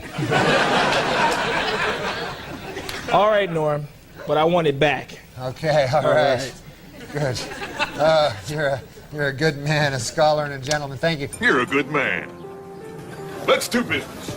That's mighty fine, Harry. Let me tell you something, Harry. It's a pleasure and an honor to do business with a scholar and a gentleman like yourself. Yeah, I'll keep in touch. Well, hello, little lady. Hey, Sid, how are you? Why, I couldn't be better. I just broke into the wholesale business. Wow, congratulations. Do you know that my movies will be seen in every hotel in the Eastern Seaboard? Every hotel. Well, perhaps I'm bragging. Every hotel that allows facial cum shots. Porn business never sleeps. Guys, I agree with you then. Oscar Pistorius is a scholar and a gentleman. All right. He's a murderer. Turn it around on alleged murder. I play Geezer. It was me, actually. Geezer's just an old chunk of coal that, Thank you for having this old chunk of coal from the Ottawa Valley on your big city program. We are so pleased to have you with us, Norm. But my Merle Haggard was opening for him, And I'm just an old chunk of coal. And I like Merle. Some of my strongest material comes from real life. Real life? Like, for instance, today I was driving in a car. You were kind enough to bring a car to bring this old chunk of coal here to the studio. We send cards for our guests, yes. Yeah, so I got in it, and I get material that way. So my driver. What do you mean? How do you get material that way? You get in the car, and what happens? My driver tells me a joke. I'm scared now. No, firstly, Conan, I'm thankful for the fine ladies who live across this country and leave pies on their windowsills. So an old chunk of coal like me might have a meal from time to time. Okay. I am going to return to my former sexual lifestyle. Well, yeah, what's that? It's trying to find a lady and convincing her to let me lie down on top of her. That sounds so romantic, the way you describe it. I want to lie down on top of you and take a nap? What do you... I'm just an old chunk of coal that likes the, Old chunk of coal. Yeah. Likes S&M, apparently. No, that's what I was just trying to... I'm getting back to just lying on top of a lady. Okay, all right. How do you feel about a woman? She's supposed to be my life partner. I look in the mirror the other day and I says to her, honey, I look in the mirror and all I see is a fat, ugly old man.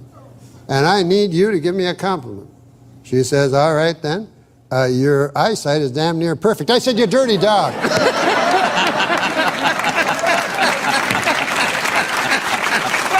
You called her a dirty dog? A dirty duck. A dirty dog. Call me to say goodnight. Kiss me once or twice. I'll never let go of you. Fold me into your arms. Stay with you. The thing I wanted to talk about is his diction, his word choice. I've always he spoke like someone from the 1920s. He would talk about hobos. Yeah. And he would say my wife, a battle axe. Yeah. He talked in this way that was from a different time. I'm just an old lump of coal. Yeah. And you thought, where is this coming from? And it didn't feel contrived. It was, and I don't know if it coming from this province in Canada. Yeah, I think it does. I think it does. Because his, people can make up that kind of language and use it. This really came from him, and he would make these choices. Like, I remember once he was talking about a dog, a Doberman, and he kept calling it a Doberman. That's right. And you were like, why is he calling a Doberman a Doberman? He was doing it on purpose. He would do little things that would catch your ear. And it's almost like poetry in a way. The way he would deliver and write his sets. Yeah, he had a real facility for the English language. Unbelievable. Really amazing construction. It all felt very spontaneous, but as I spoke to Robert Smigel, who was the original head writer on the Late Night Show. But more importantly, Triumph the Insult Comic Dog. Yeah, he refers to himself as Triumph the Insult. That's what it says on his... When he gets pulled over for speeding, it says on his driver's license, Insult Comic Dog, Triumph. Weight, 8 inches. But he said... he saw him perform somewhere, and I don't know where. But he said Norm went on a run, and it was hilarious. And he went up to Norm and said, "That was amazing, that run you went on in the moment." And he said, "That wasn't in the moment. That was completely crafted. Every single word of it was written out." I'll tell you something else too, which he was a craftsman. Yeah, he was a craftsman. All right. Wow, this is exciting. Thank you, and welcome to the American Music Awards. This is exciting. I'm not actually in music, so let me introduce myself. To those of you who don't know me, I'm Norm MacDonald. For those of you not familiar with me, thank you very much. I am the biological child of Melissa Etheridge and Norm Crosby. So if you want to... Well, that's the big story in music news right now. Melissa Etheridge asked her friend David Crosby to be the biological father of her children. And this was a new experience for David Crosby. Usually when David Crosby picks up a turkey baster, there's a turkey in the vicinity. That's right.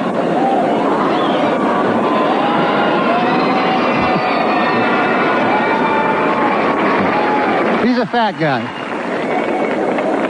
But this is the 27th Annual American Music Award. It's the first American Music Award of the new millennium. And we're setting a... Yeah, very exciting.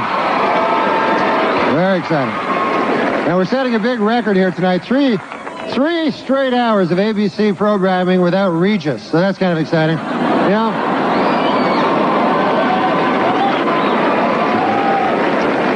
Before I did the show, I never realized how much work it took to put on a production like this. Check it out. They spent 2 months building all these incredible sets. They had to coordinate 14 live music acts. And most impressive of all, they had to find a seat filler for Jennifer Lopez.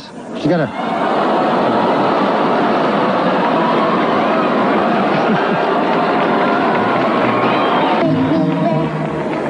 What the fuck was that? Now, maybe you guys are right. Maybe she doesn't have a gigantic ass. I stand corrected. Well, it's been quite a year in music, though. Let's look back. A lot of classic songs have been covered this year, haven't they? Lenny Kravitz did American Woman. Dwight Yoakam did Crazy Little Thing Called Love. And Barry Manilow released an album entitled Manilow Sings Sinatra. And I'll tell you, it is a great CD, or as I like to call it, it is a great coaster. I like to throw my drinks on that. It's not a good CD at all. And you know, with everyone so obsessed with their careers nowadays in music, you know what I mean? Here's a kind of a nice story. Celine Dion is retiring from music to try to start a family, you know? And I think she's serious about it, because I just saw her backstage chasing David Crosby with a bucket and a copy of Swank. So I think she's serious about it. Well, we've got a big show, so let's get it going. Yeah.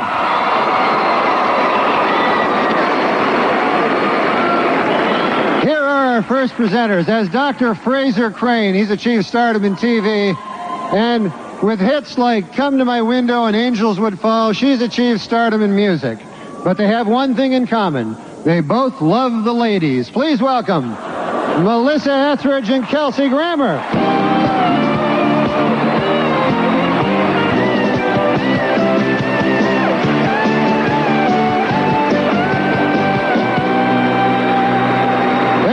Back here to present the award for the favorite country album. Our Shadazy. An interesting thing about the name Shadazy. Do you realize that the name Shadazy comes from the Native American word for my sisters? It's kind of like that other Native American band Chumbawamba, which means thanks for that one song. Ladies and gentlemen, Shadazy, right here. Okay, folks, before we continue, I have an announcement from the management. Would the owner of a Glock 9 with the inscription, "Too Puffy with Love," please pick up your gun? It's at the hospitality suite. Well, 1999 was a big year for Latin musicians, and Atlanta Braves pitcher John Rocker thinks they all suck. He especially hates our next performer, and has never bought any of his 13 consecutive #1 Latin singles or any of his 17 million albums he sold.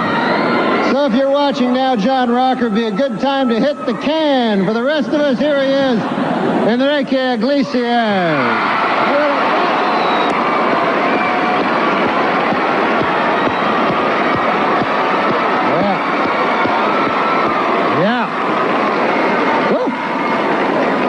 That's a coincidence, because I did that song in a karaoke bar the other night. That's one of my favorite songs. I was just talking to Dre backstage. I don't know if he's a real doctor, but he did prescribe me some stuff. So I don't know. There he goes. And that leads us to our first special merit award of the night. Ladies and gentlemen, for nearly 30 years, our next presenter toured the country with his band, the Grateful Dead, playing guitar to sold-out arenas of tie-dyed hippies. That's right. Please welcome the late, great Andy Garcia.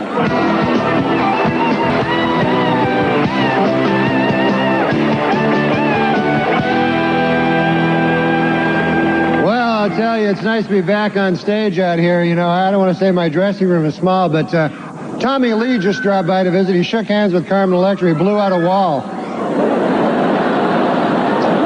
He's got a huge, anyway. And now to present tonight's next award. Real singers, country music stars Trace Adkins and Montgomery Gentry.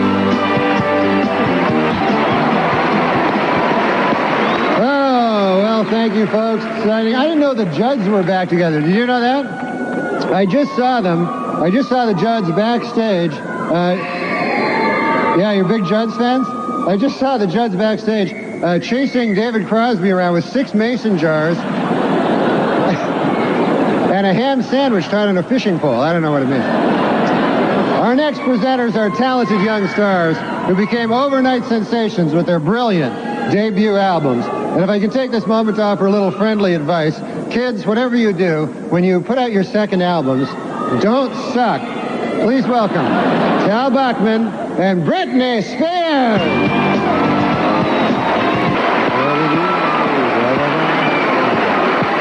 Yeah, Savage Garden. That was great. He didn't seem as savage tonight as usual to me, but that might just be me. You know, folks, it's time for our next presenters, and for a long time there's been a rivalry between West Coast rappers and East Coast saxophone players. But tonight they have put their differences aside to be here. Please welcome Warren G. and Kenny G.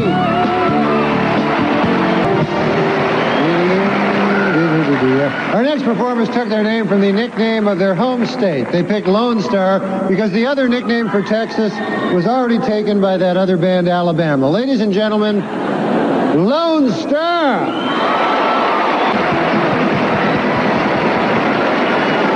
Well, you all know our next two presenters. When he was on the show Silver Spoons, he went by the name of Ricky. But now he's all grown up on NYPD Blue, and he prefers to be called Big Ricky. She is an exceptionally gifted singer and songwriter by the name of Amy Grant, although she also prefers to be called Big Ricky, oddly enough. Ladies and gentlemen, big hand for Big Ricky Schroeder and Big Ricky Grant.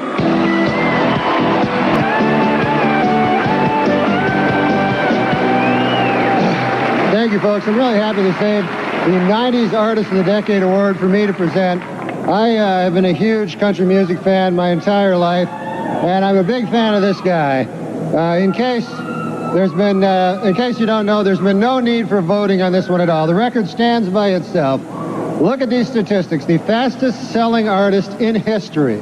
4 albums, sold more than 10 million copies each.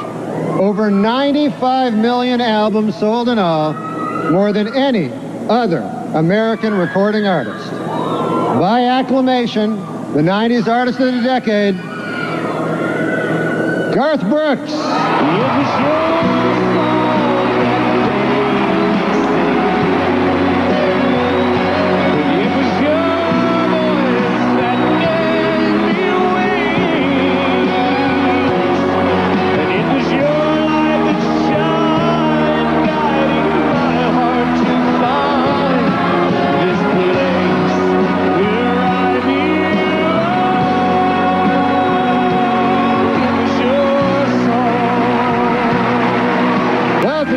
Together 3 of the hottest top 10 singers, and we put them together on this stage to participate in a bare-knuckle fight to the death. Here are Tyrese, Jessica Simpson, and Julio Iglesias Jr. All right. That's it, folks. Good night.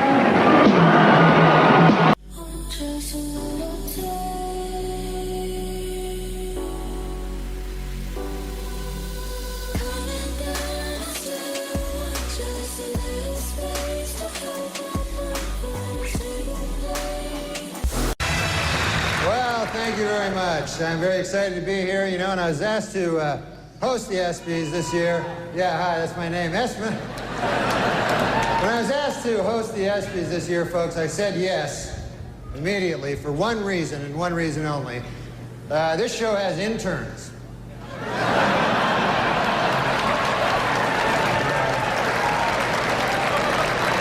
I'll be having little improper relations backstage a little later. But man, it's great to be here at the 6th annual ESPY Awards. Hard to believe, huh, that the ESPYs are 6 years old. Although Anthony Mason swears they're 18. So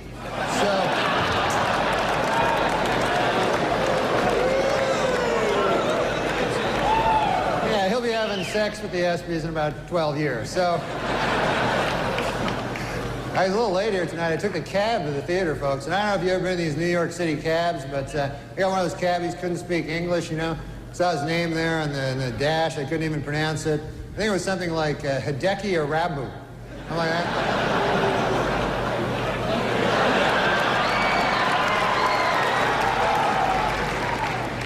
Arabu's been having some trouble, man. They fired his translator. Steinbrenner fired his translator. And people see that as cruel, you know, but I don't know, you know. I mean, if you're not doing well in Yankee Stadium, you know, do you really need a translator? Do you want that, you know? You know? Hey, what'd they say? They say you suck. You should go back to Japan, you dirty foreigner. Okay, I got it. I'm trying to pitch over here. It's great to be here on ESPN. I love sports, man. Man, you can see sports on ESPN you don't see on other other networks. You know, like kickboxing. That's my favorite sport. Kickboxing is great. When you think about it, it combines the style and grace of boxing with kicking. This seems kind of immature. Just backstage, a lot of celebrities back there, man. I was talking to Jerry Jones, you know, the Cowboys owner, and he's disappointed, obviously. Yeah. Well, he's a good guy, though, man. He's talking about rebuilding the team, you know. And he told me, he says, we have to get back to what made us a championship team. Strippers and crack.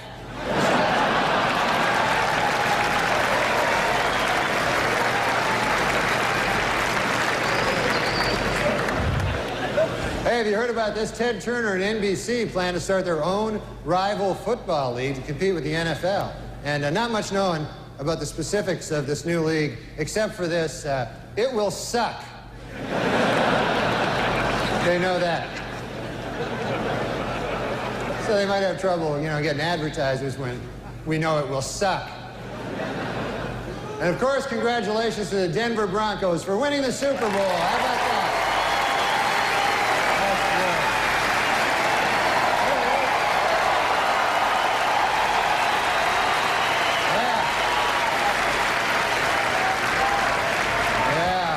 Denver did great, you know. There he is. I love the Denver fans, you know, because for one thing, they don't wear food on their heads. That's nice. And they had a wild celebration in Denver after that Super Bowl, man. And now city officials expect an even wilder celebration if the Nuggets win 10 games this year. They say they're going to... say the whole city's going to go nuts. Yeah, the Nuggets are having a bad year this year, man. Matter of fact, they're making a film about the team. They got a pretty catchy title. It's Black Men Can't Jump Either.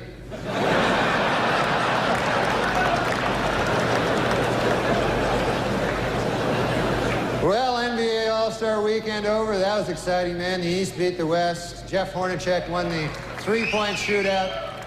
Houston's Clyde Drexler and Cynthia Cooper won that exciting two-ball thing. And Charles Barkley won the throw a guy through a plate glass window contest. So that was quite a game, you know. I mean, you know who impressed me the most yesterday was Kobe Bryant. Unbelievable.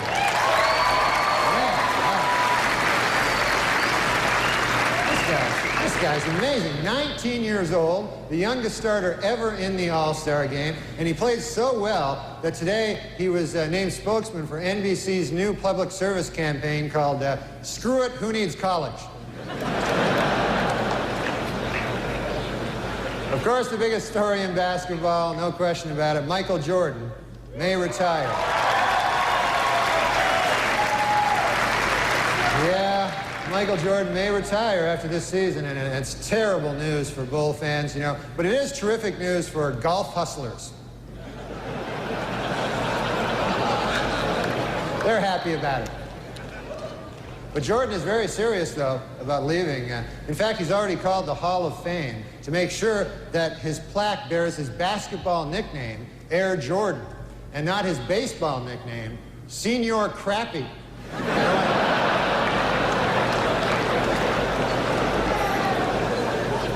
That would just be disrespectful, you know?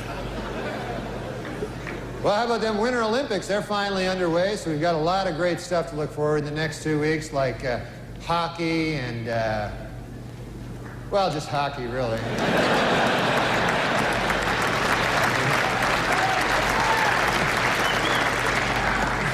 I was watching last night, I saw speed skating, and my goodness, you know, could the outfits they wear be any tighter? Holy Lord. There was an East German woman, I swear, you could see the outline of her entire penis. It was...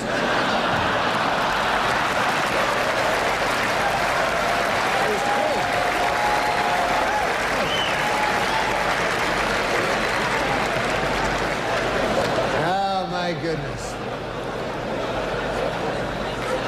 Well, there's all kinds of sports celebrities in the audience tonight. I see Tiger Woods right there. Tiger Woods, how about that, huh?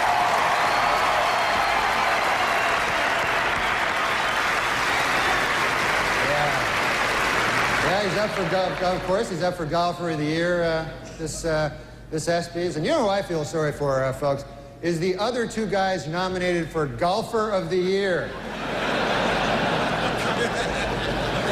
You see these guys getting ready, you know? It's like, hey, honey, have you seen my tuxedo? No, not the good one. The one I wear when I'm going to get my ass kicked. Have you seen that one?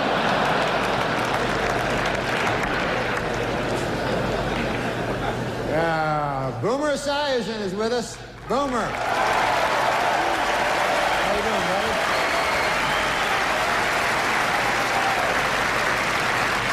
Boomer, of course, will replace Frank Gifford on Monday Night Football next season. And Frank told reporters that this will allow him to spend more time with his wife and children. Then he broke down and cried for 45 minutes. So.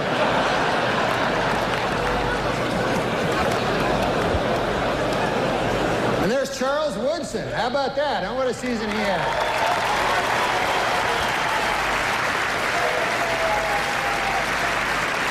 Great, man. He became the first defensive player to win the Heisman Trophy. And congratulations, Charles.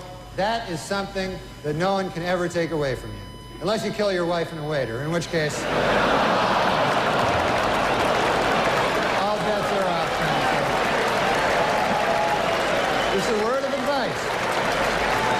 Folks, before we can begin handing out our awards tonight, we must look...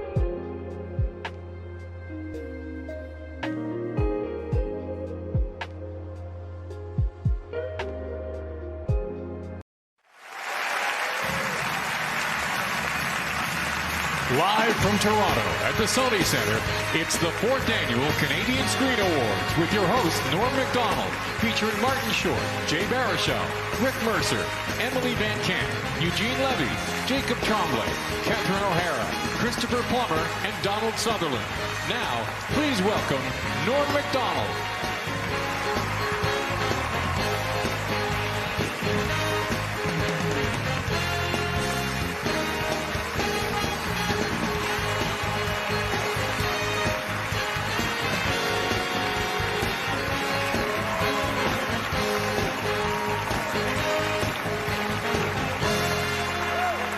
Thank you and good evening. I'm Norm MacDonald, and I could not be more excited to be here. You know, when I was asked to host the Canadian Screen Awards, I called my good friend Chris Rock, and I said to him, I've got some great news, Chris. I'm going to Canada. And he said, I've got some great news, too. I'm hosting the Oscars.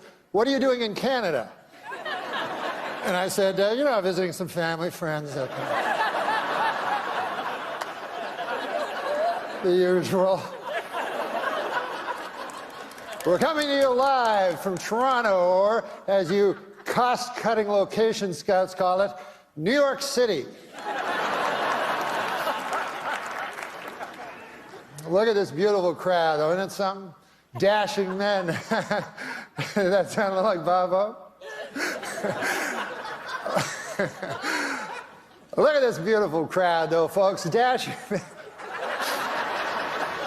Dashing men in black ties, sophisticated women in elegant gowns, and tonight, all of you are going to hear the word shits about 100 times. Never has there been such an assembly of great Canadian talent in a single location that did not have to be Zamboni'd first.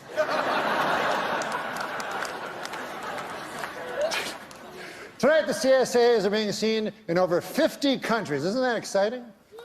Oh, wait, I'm sorry. No, wait. I misread that. 50 counties. And a couple of regional municipalities. We are here to celebrate nominees for their wonderful work in Canadian cinema and television, which is a lot like celebrating the Northern Lights. You probably haven't seen them, but you've heard they're amazing.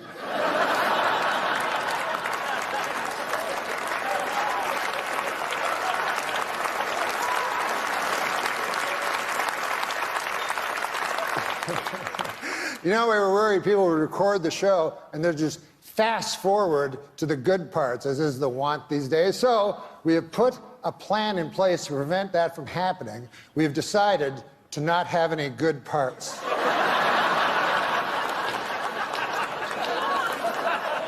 I'm doing my part.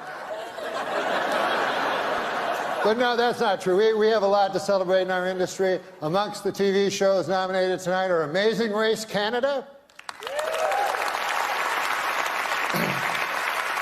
Big Brother Canada, Master Chef Canada. Where do they come up with these ideas?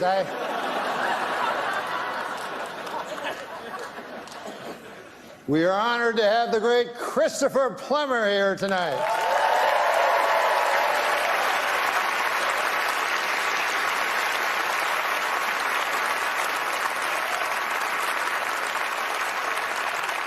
Mr. Plummer is nominated for Remember, the story of a man who at age 90 sets out to kill the Nazi who murdered his family.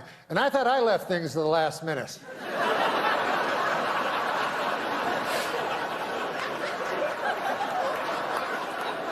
But it's been a wonderful year for Canada. It's been a especially great year for one little guy, one adorable little Canadian youngster who's already accomplished so much. Of course, you know who I'm talking about, Justin Trudeau. Hasn't he had a wonderful year? No, I'm kidding. I was misdirecting you. I'm talking about Jacob Tremblay.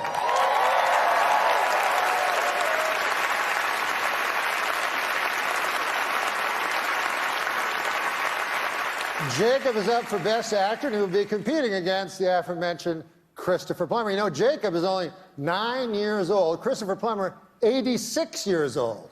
But they have a couple of things in common. One, the deep love of their craft. And two, they are both up way past their bedtimes.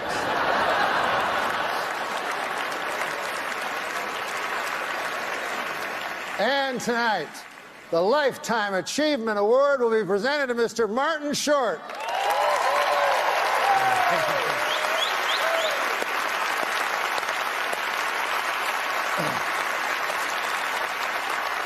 It's the Academy's way of saying, thank you so much, we've had enough.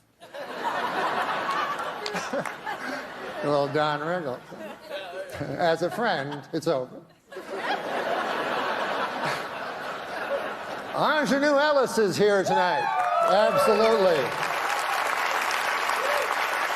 She has done some powerful work in the Book of Negroes, which tells the story of a woman confronting the tragic legacy of racism in 18th century America.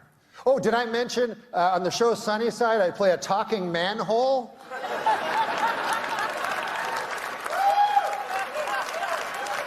That doesn't mean it's better, it's just different.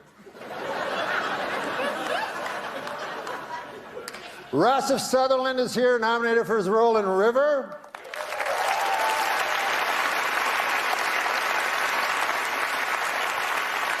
And he is here with his iconic father, Donald Sutherland, who has come to support his son. Not to compete with him like someone I know, Eugene Levy.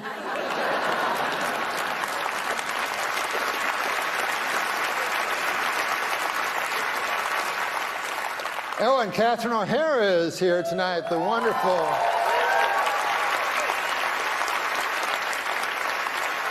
That's a beautiful dress you have on, Catherine. I don't know if I'm allowed to say that. But Catherine is an actress of extraordinary range, from her many characters on SCTV, of course, to her work in Best in Show and Home Alone, and perhaps her most remarkable performance to date as the title character in the Book of Negroes.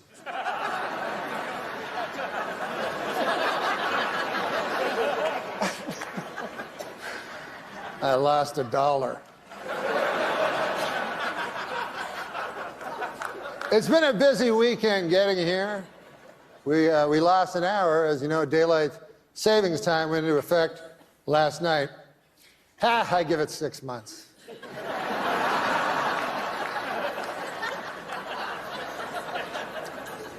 And I would like to... I'd like to take a brief moment, as all moments are, I suppose, to thank my writers. You know, the writers are so specialized these days. There's a joke writer, he gives you jokes. There's a gag writer, he gives you gags. There's a head writer, he gives you... What I'm saying is things are they're specialized.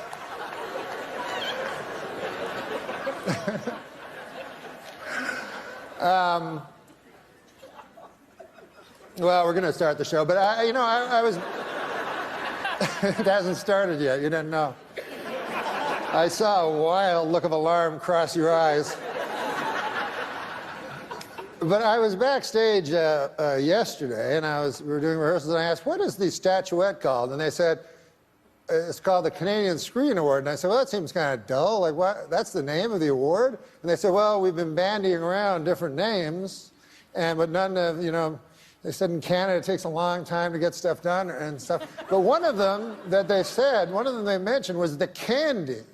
And I think John Candy, I mean, who doesn't love John Candy?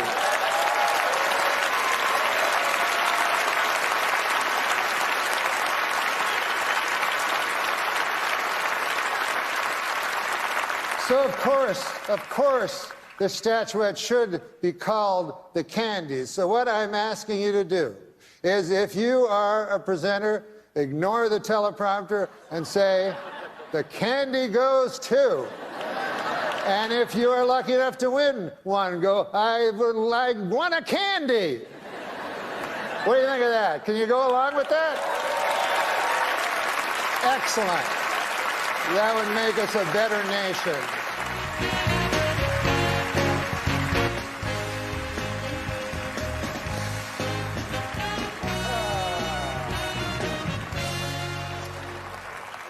I am not here to upbraid. However, I think I made it quite clear that these awards should be referred to as the Candies. A 9-year-old child knew. Are you so burdened with this preposterous technology?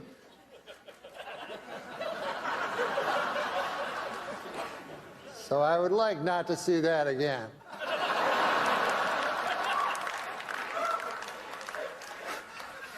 Backstage I was thinking how different things are since I moved to the United States. Now I'm in the United States. One thing I've noticed about films, I don't like foreign films anymore. They're all like artsy, kind of not my cup of tea. But when I grew up in Ottawa, by God, I loved foreign films. Star Wars,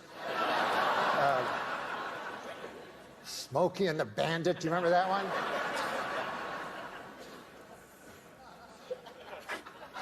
Here to present our next award, the Candy. And this will be the end of my upbraiding, I hope. Is an accomplished actor. All right. Hey, before we go on any further, how about a hand for the band, huh? Good job, guys. George St. Kitts and the Candy Band. Who can take a sunrise? Come on, guys. Sprinkle it, but they can't. Well, whatever.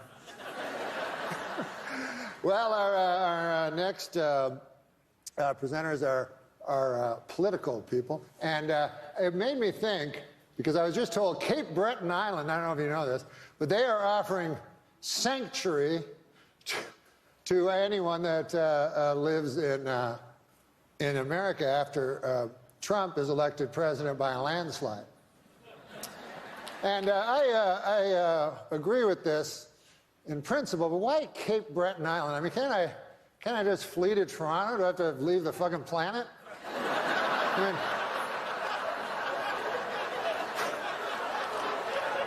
I just go to Baffin Island while I'm at it. All right, now welcome to the stage, two Canadian.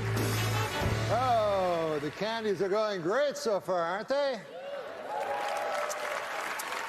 I would like to say to Eugene Levy that there's no reason to be ashamed of your son. My son only this morning punched me in the chest really hard. Listen, I have some good news. I just found out that all of you here tonight will be getting a swag bag. Yeah. Just like the Oscars. I haven't seen one yet, but why don't we take a look and see what you're getting? I'm going to call Megan, our golden girl, out. Megan, our golden girl? Hi, Megan. Come on out here. Ah, you brought the swag bag. Yes, can you hold it open? And then I'll take things out of the swag bag. What do we have here? A loose pancake.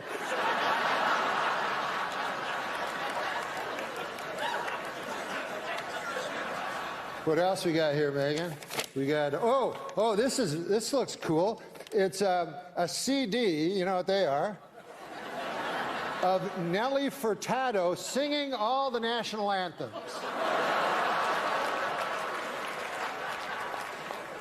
Torn from today's headlines. See what else we have. Well, we have this. Ah, yes, this. This is a bottle of Eau de John Cherry Cologne. It's for the gentleman in the audience. Now, what else do we have? Hopefully something a little funnier than the last one. Here. We have a 30-minute massage from producer Robert Lantos.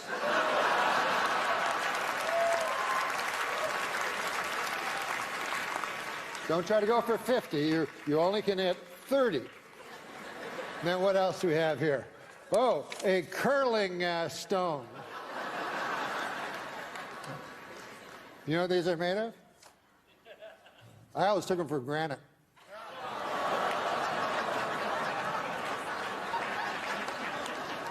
Last time I take a joke from Martin Short. All right.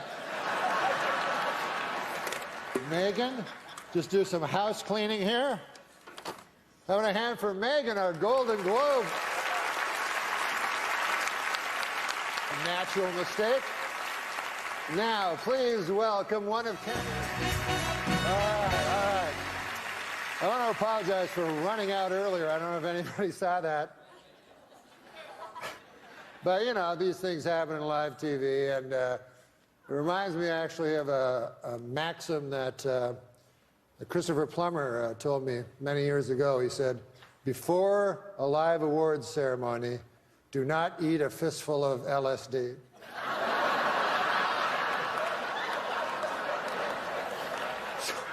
Take that with you. I'm sorry, Jacob. How's Jacob doing? Hey, Jacob. Congratulations, buddy. This must be like deja vu for you, being stuck in a room for so long like this.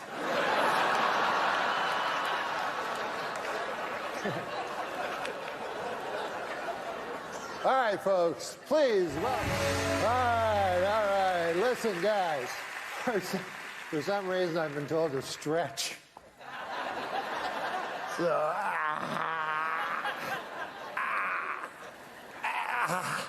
oh, I've never tried that before. The show's over, folks. Good night. But for the first candies, respect, peace.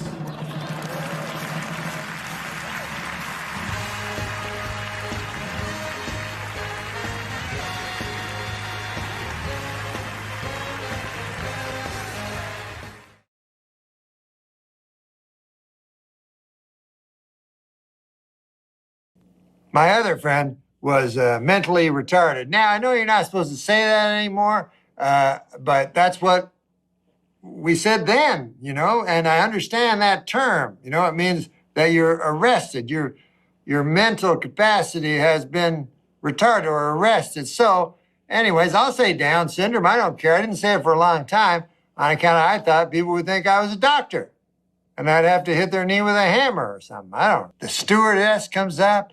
Flight attendant! flight attendant. I apologize. Words are different now. When I was young, if you were a flight attendant and you were a lady, we would call you a stewardess. And if you were a flight attendant and you were a man, we would call you a, wait, what? What are you guys thinking? Good Lord. What's wrong with you? I'm outraged. I'm outraged, I tell you.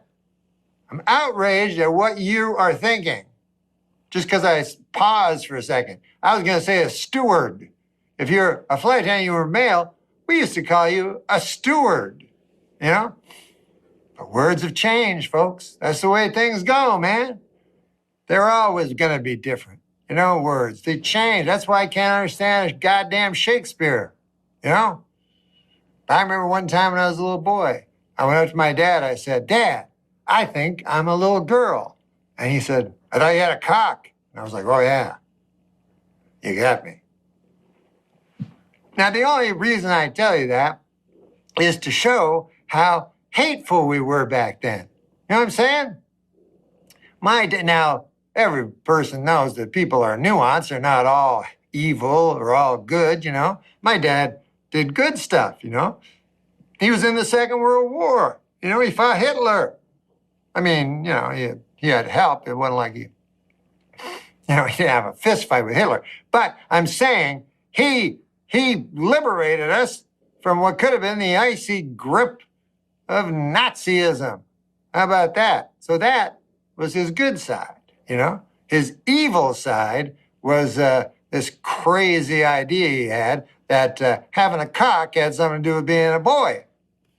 I don't even know, you know, where you could come up with such an idea. Nowadays, we can't even wrap our heads around that kind of thinking.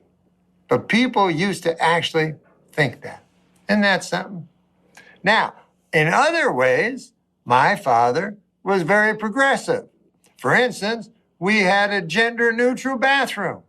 You know, I used it, my brother used it, my sister used it, my mother used it. Anybody, didn't matter what gender you were. And you know what I was way ahead on? Slut shaming. I was always against that.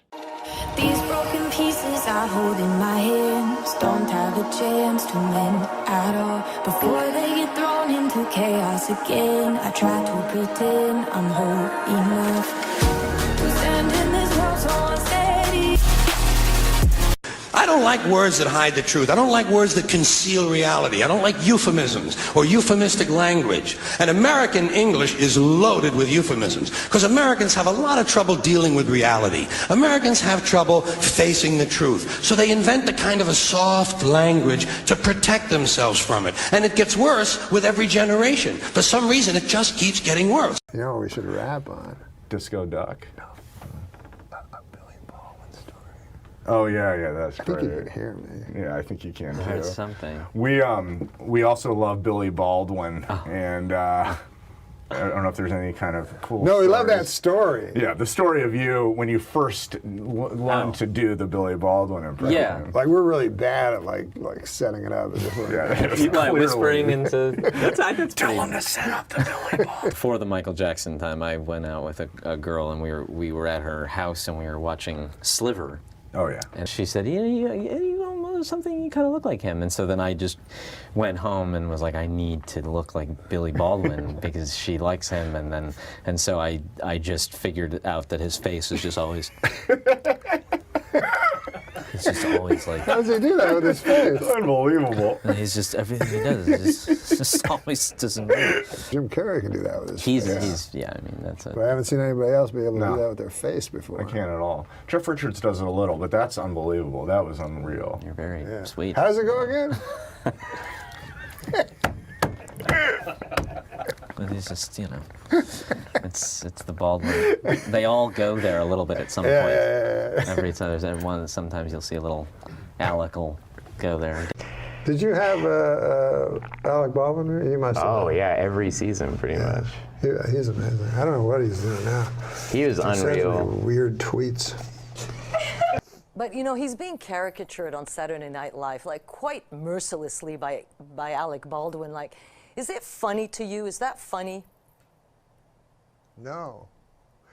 The only reason I don't find it funny, when I was there, Darrell Hammond did Donald Trump, and that shows how far back Trump goes, because that was 20 years ago. But Darrell did him then. It was a softer Trump, you know. I think it was a Trump that was a lot closer to his real self.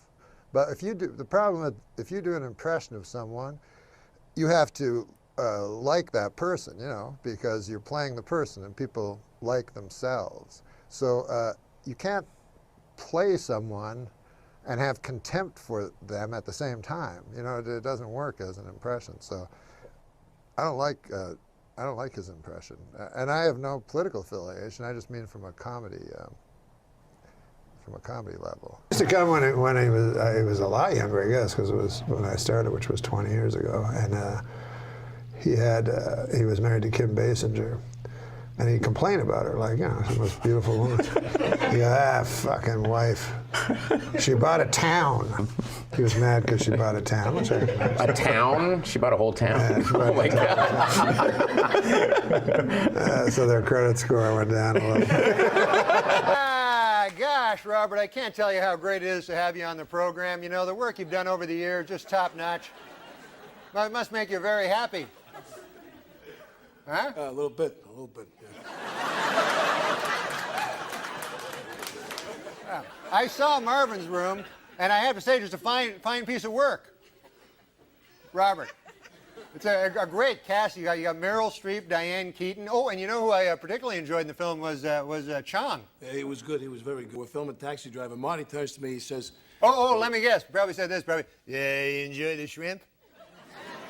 Yeah, you enjoy the shrimp? Hey, you know who I bet really enjoyed the shrimp? Chong."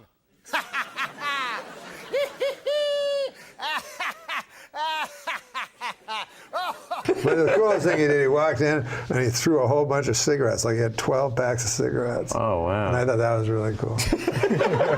He was very, you know, some of the hosts, as you know, were not very involved in the writing. Yeah, no, he was totally. He could have been a cast member. He really could have been a cast member, yeah.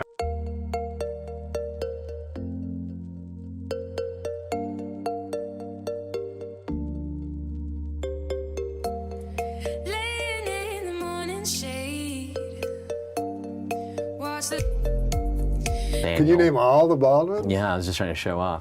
Daniel I'm slowly Baldwin? also turning in my chair. I bet I know your favorite Daniel Baldwin movie. Yeah. Is it Trees Lounge? That's up there. I don't know. Didn't he do Attack of the 50-Foot Woman or something? I don't know. The remake with Daryl Hannah?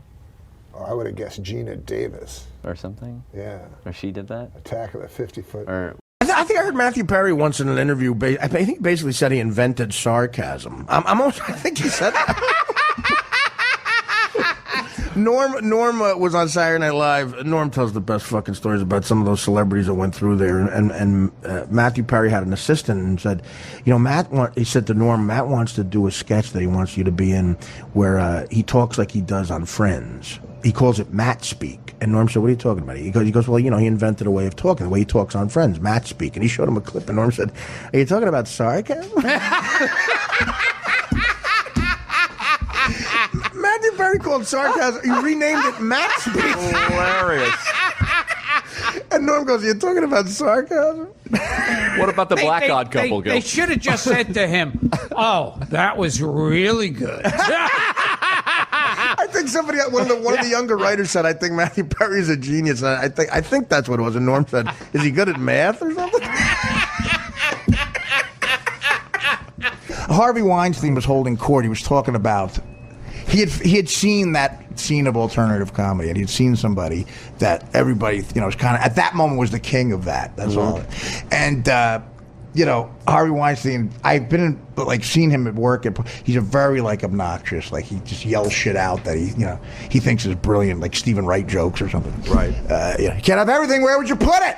Stuff like that. So he goes, he says this guy's name, and Norm's sitting there. He's on with Lorne and everybody, and and Harvey Weinstein says this person's name and goes, I think Sons is a genius.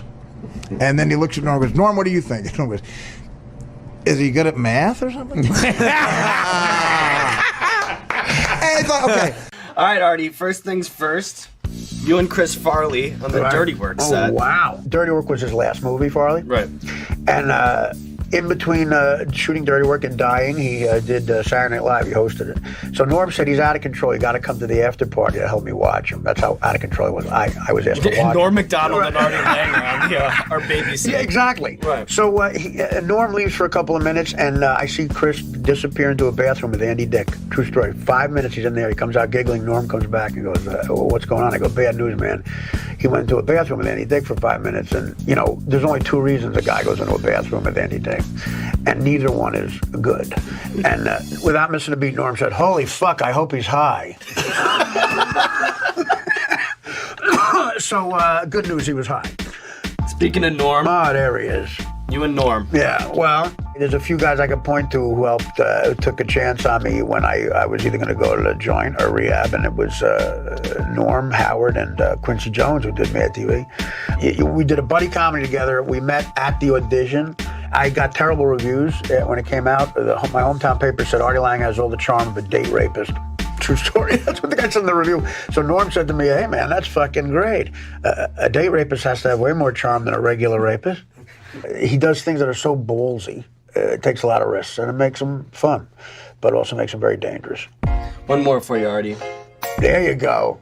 There's no one better to talk to about show business than Norm because he's brutally honest about it. Like, I'll try to tell the story quick. Go ahead. When Norm had his last sitcom on Fox, right, he invited me to go to the upfronts with him. You know, that big thing where they introduce the shows to the advertisers? Yeah. So the head of Fox, this guy, Sandy Grushow, right out of Beverly Hills High, like permanent tan, permanent fake smile on his face. Right. The head of Fox goes up to Norm, and it's Norm and Jason Bateman, whose show had premiered, and all these Fox people. Goes up to Norm and says, right in front of me and a bunch of people, goes, Norm, I want to let you know that your show is the highest tested show we've had in Fox history. And Norm goes, wow, man, thanks. That's unbelievable. Wow. And then Grushow leaves and goes to talk to Jason Bateman. So this other executive at Fox, this woman Tracy something, comes over and goes, where's Sandy? He was just here. And Norm goes, he's over there telling Bateman that his show is the highest tested show in the history of Fox. See? So that's what I'm telling you. Norm gets it. There's another great quick Norm story. Great quick Norm story. Kid, Artie. Well, Jim will appreciate it. They do a big Rolling Stone article about the Kansas City. That was a great one, man. Wait, what did you They do a big Rolling Stone article about the cast. I got about a good one. So the cast of Saturday Night Live. Right, yeah. And it's everybody kissing each other's ass. So they ask Norm about Chris Kattan. And it's after pages of, I've never seen someone do better character work. Norm's quote is, he seems gay to me. He goes, I've never met a guy who said he wasn't gay. He seems so gay. But I guess he says he's not gay, so whatever. Hey. Feelings going up and down, picking up the pieces that you left behind, hitting a new type of flow, breathing in the smoke and clearing up my mind. The thoughts of you, I never knew what the hell you got me into. What do you mean? Oh, I love that. You want to hear? Go ahead. Go ahead. No, you go. We're on SNL one time, right? This is what Norm just didn't care about anyone. This a quick story.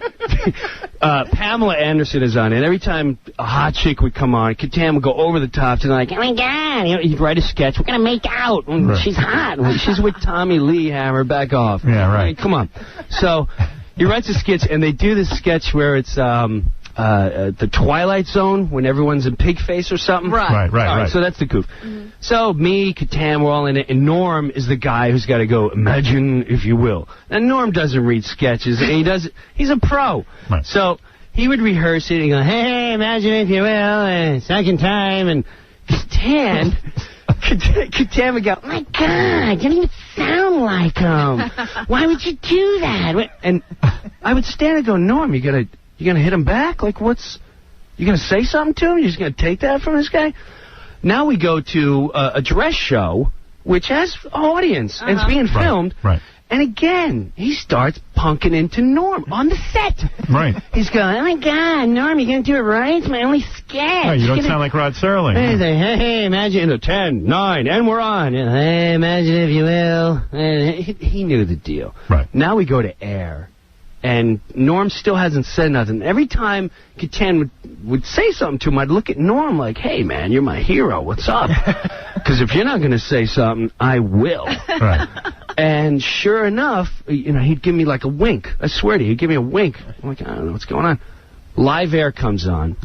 And like, 20 seconds to the Twilight Zone sketch. He starts up again. Where Mike, the whole audience is listening. He's like, Catan. Norm, you've been a salad. Oh, God, Pamela, you're so hot. Norm, Pamela, I can't wait if you ever get rid of 10 seconds. Norm turns to Catan. Right for his head, he goes, hey, Pamela, did Chris tell you he's gay yet? And he's got all this rage because he likes being gay. Why don't you just say you're gay and you wouldn't have all this anger and be a pester? 5 seconds! And you wouldn't have all this rage and try to interrupt everyone's sketch because you suck this week. And we're on! Imagine if you will. I'm like, there's my hero. There's my hero. See, he knew to save it for the live air. Saved it. He saved nice. it. And Catan sank. I couldn't even get my words out. Norm Normie. Canadian. He is very funny, very Jimmy Stewart-like almost in his... Oh, tall, like blue eyes. He's very handsome. Yeah, Handsome. and he's got a really Married? nice... Is he available? Norm, you have everything. From the outside, you're hilarious. You are a good-looking guy. You're famous. You have beautiful blue eyes. You're Norm MacDonald. That was an amazing experience watching Russell Brand and Norm MacDonald, because in my opinion, I think you and I are kind of together on this, two of the most beautiful human beings, comedically, aesthetically, just to look at. Like, you just look at Norm, you kind of can't stop looking at him. Like, people go like, hey, Norm, but like, nah, if you look at Norm MacDonald, if I just showed you a photo of Norm MacDonald, you know who he was, and I'm like, oh, you don't remember this guy from the Cary Grant movies? You wouldn't go like, no, what? Like, he's gorgeous. No, but girls like me sometimes. Yeah, well, you're very twinkly and warm and affable, and you've got an innocence about you. People will love that. I don't work out. I'm a weak man. You know that, Dennis. Well, listen, you and I were on the Mount Olympus of weakness. And not just physically. No, in every way. In every single way. So I told the guy that, and he said he couldn't do anything except for the physical part. But I don't know if he was the best trainer anyway. He was smoking a butt the whole time. No, that's not good. That's just a joke. He was a big guy. And but I told him, I said, look, I don't want be big like you. You know, I don't want veins. I have no use for that in my arms, you know, or abs. I don't want abs. I don't even know quite what they are. All I know is they were invented around the 80s. And I don't even know what you do when you get them. You know what I mean? Because you got to wear a shirt. You know. You just go to work and go, hey, you want to see these things on my belly? Everybody's like, no. But so I told the guy, I said, I'm here for one reason and one reason only. I want to have one hot ass. Norm, was this, it's a little Paul Newman going on down there, right? Yeah. No, You were more handsome, like, Norm. yeah, you were handsome. Huh? What the happened? Anyway, no, I did Weekend Have Update. you seen Paul Newman lately? You do look better. Know the end is day, nobody's gonna change. You won't ever leave. On my mind again, I'm still not tired of it. Can make you want me. And I might act okay, say things will stay the same. Say I'm all out. Look at those shoulders. Strong back. You got a beautiful ass. Yeah. No, I wouldn't mind a piece of that.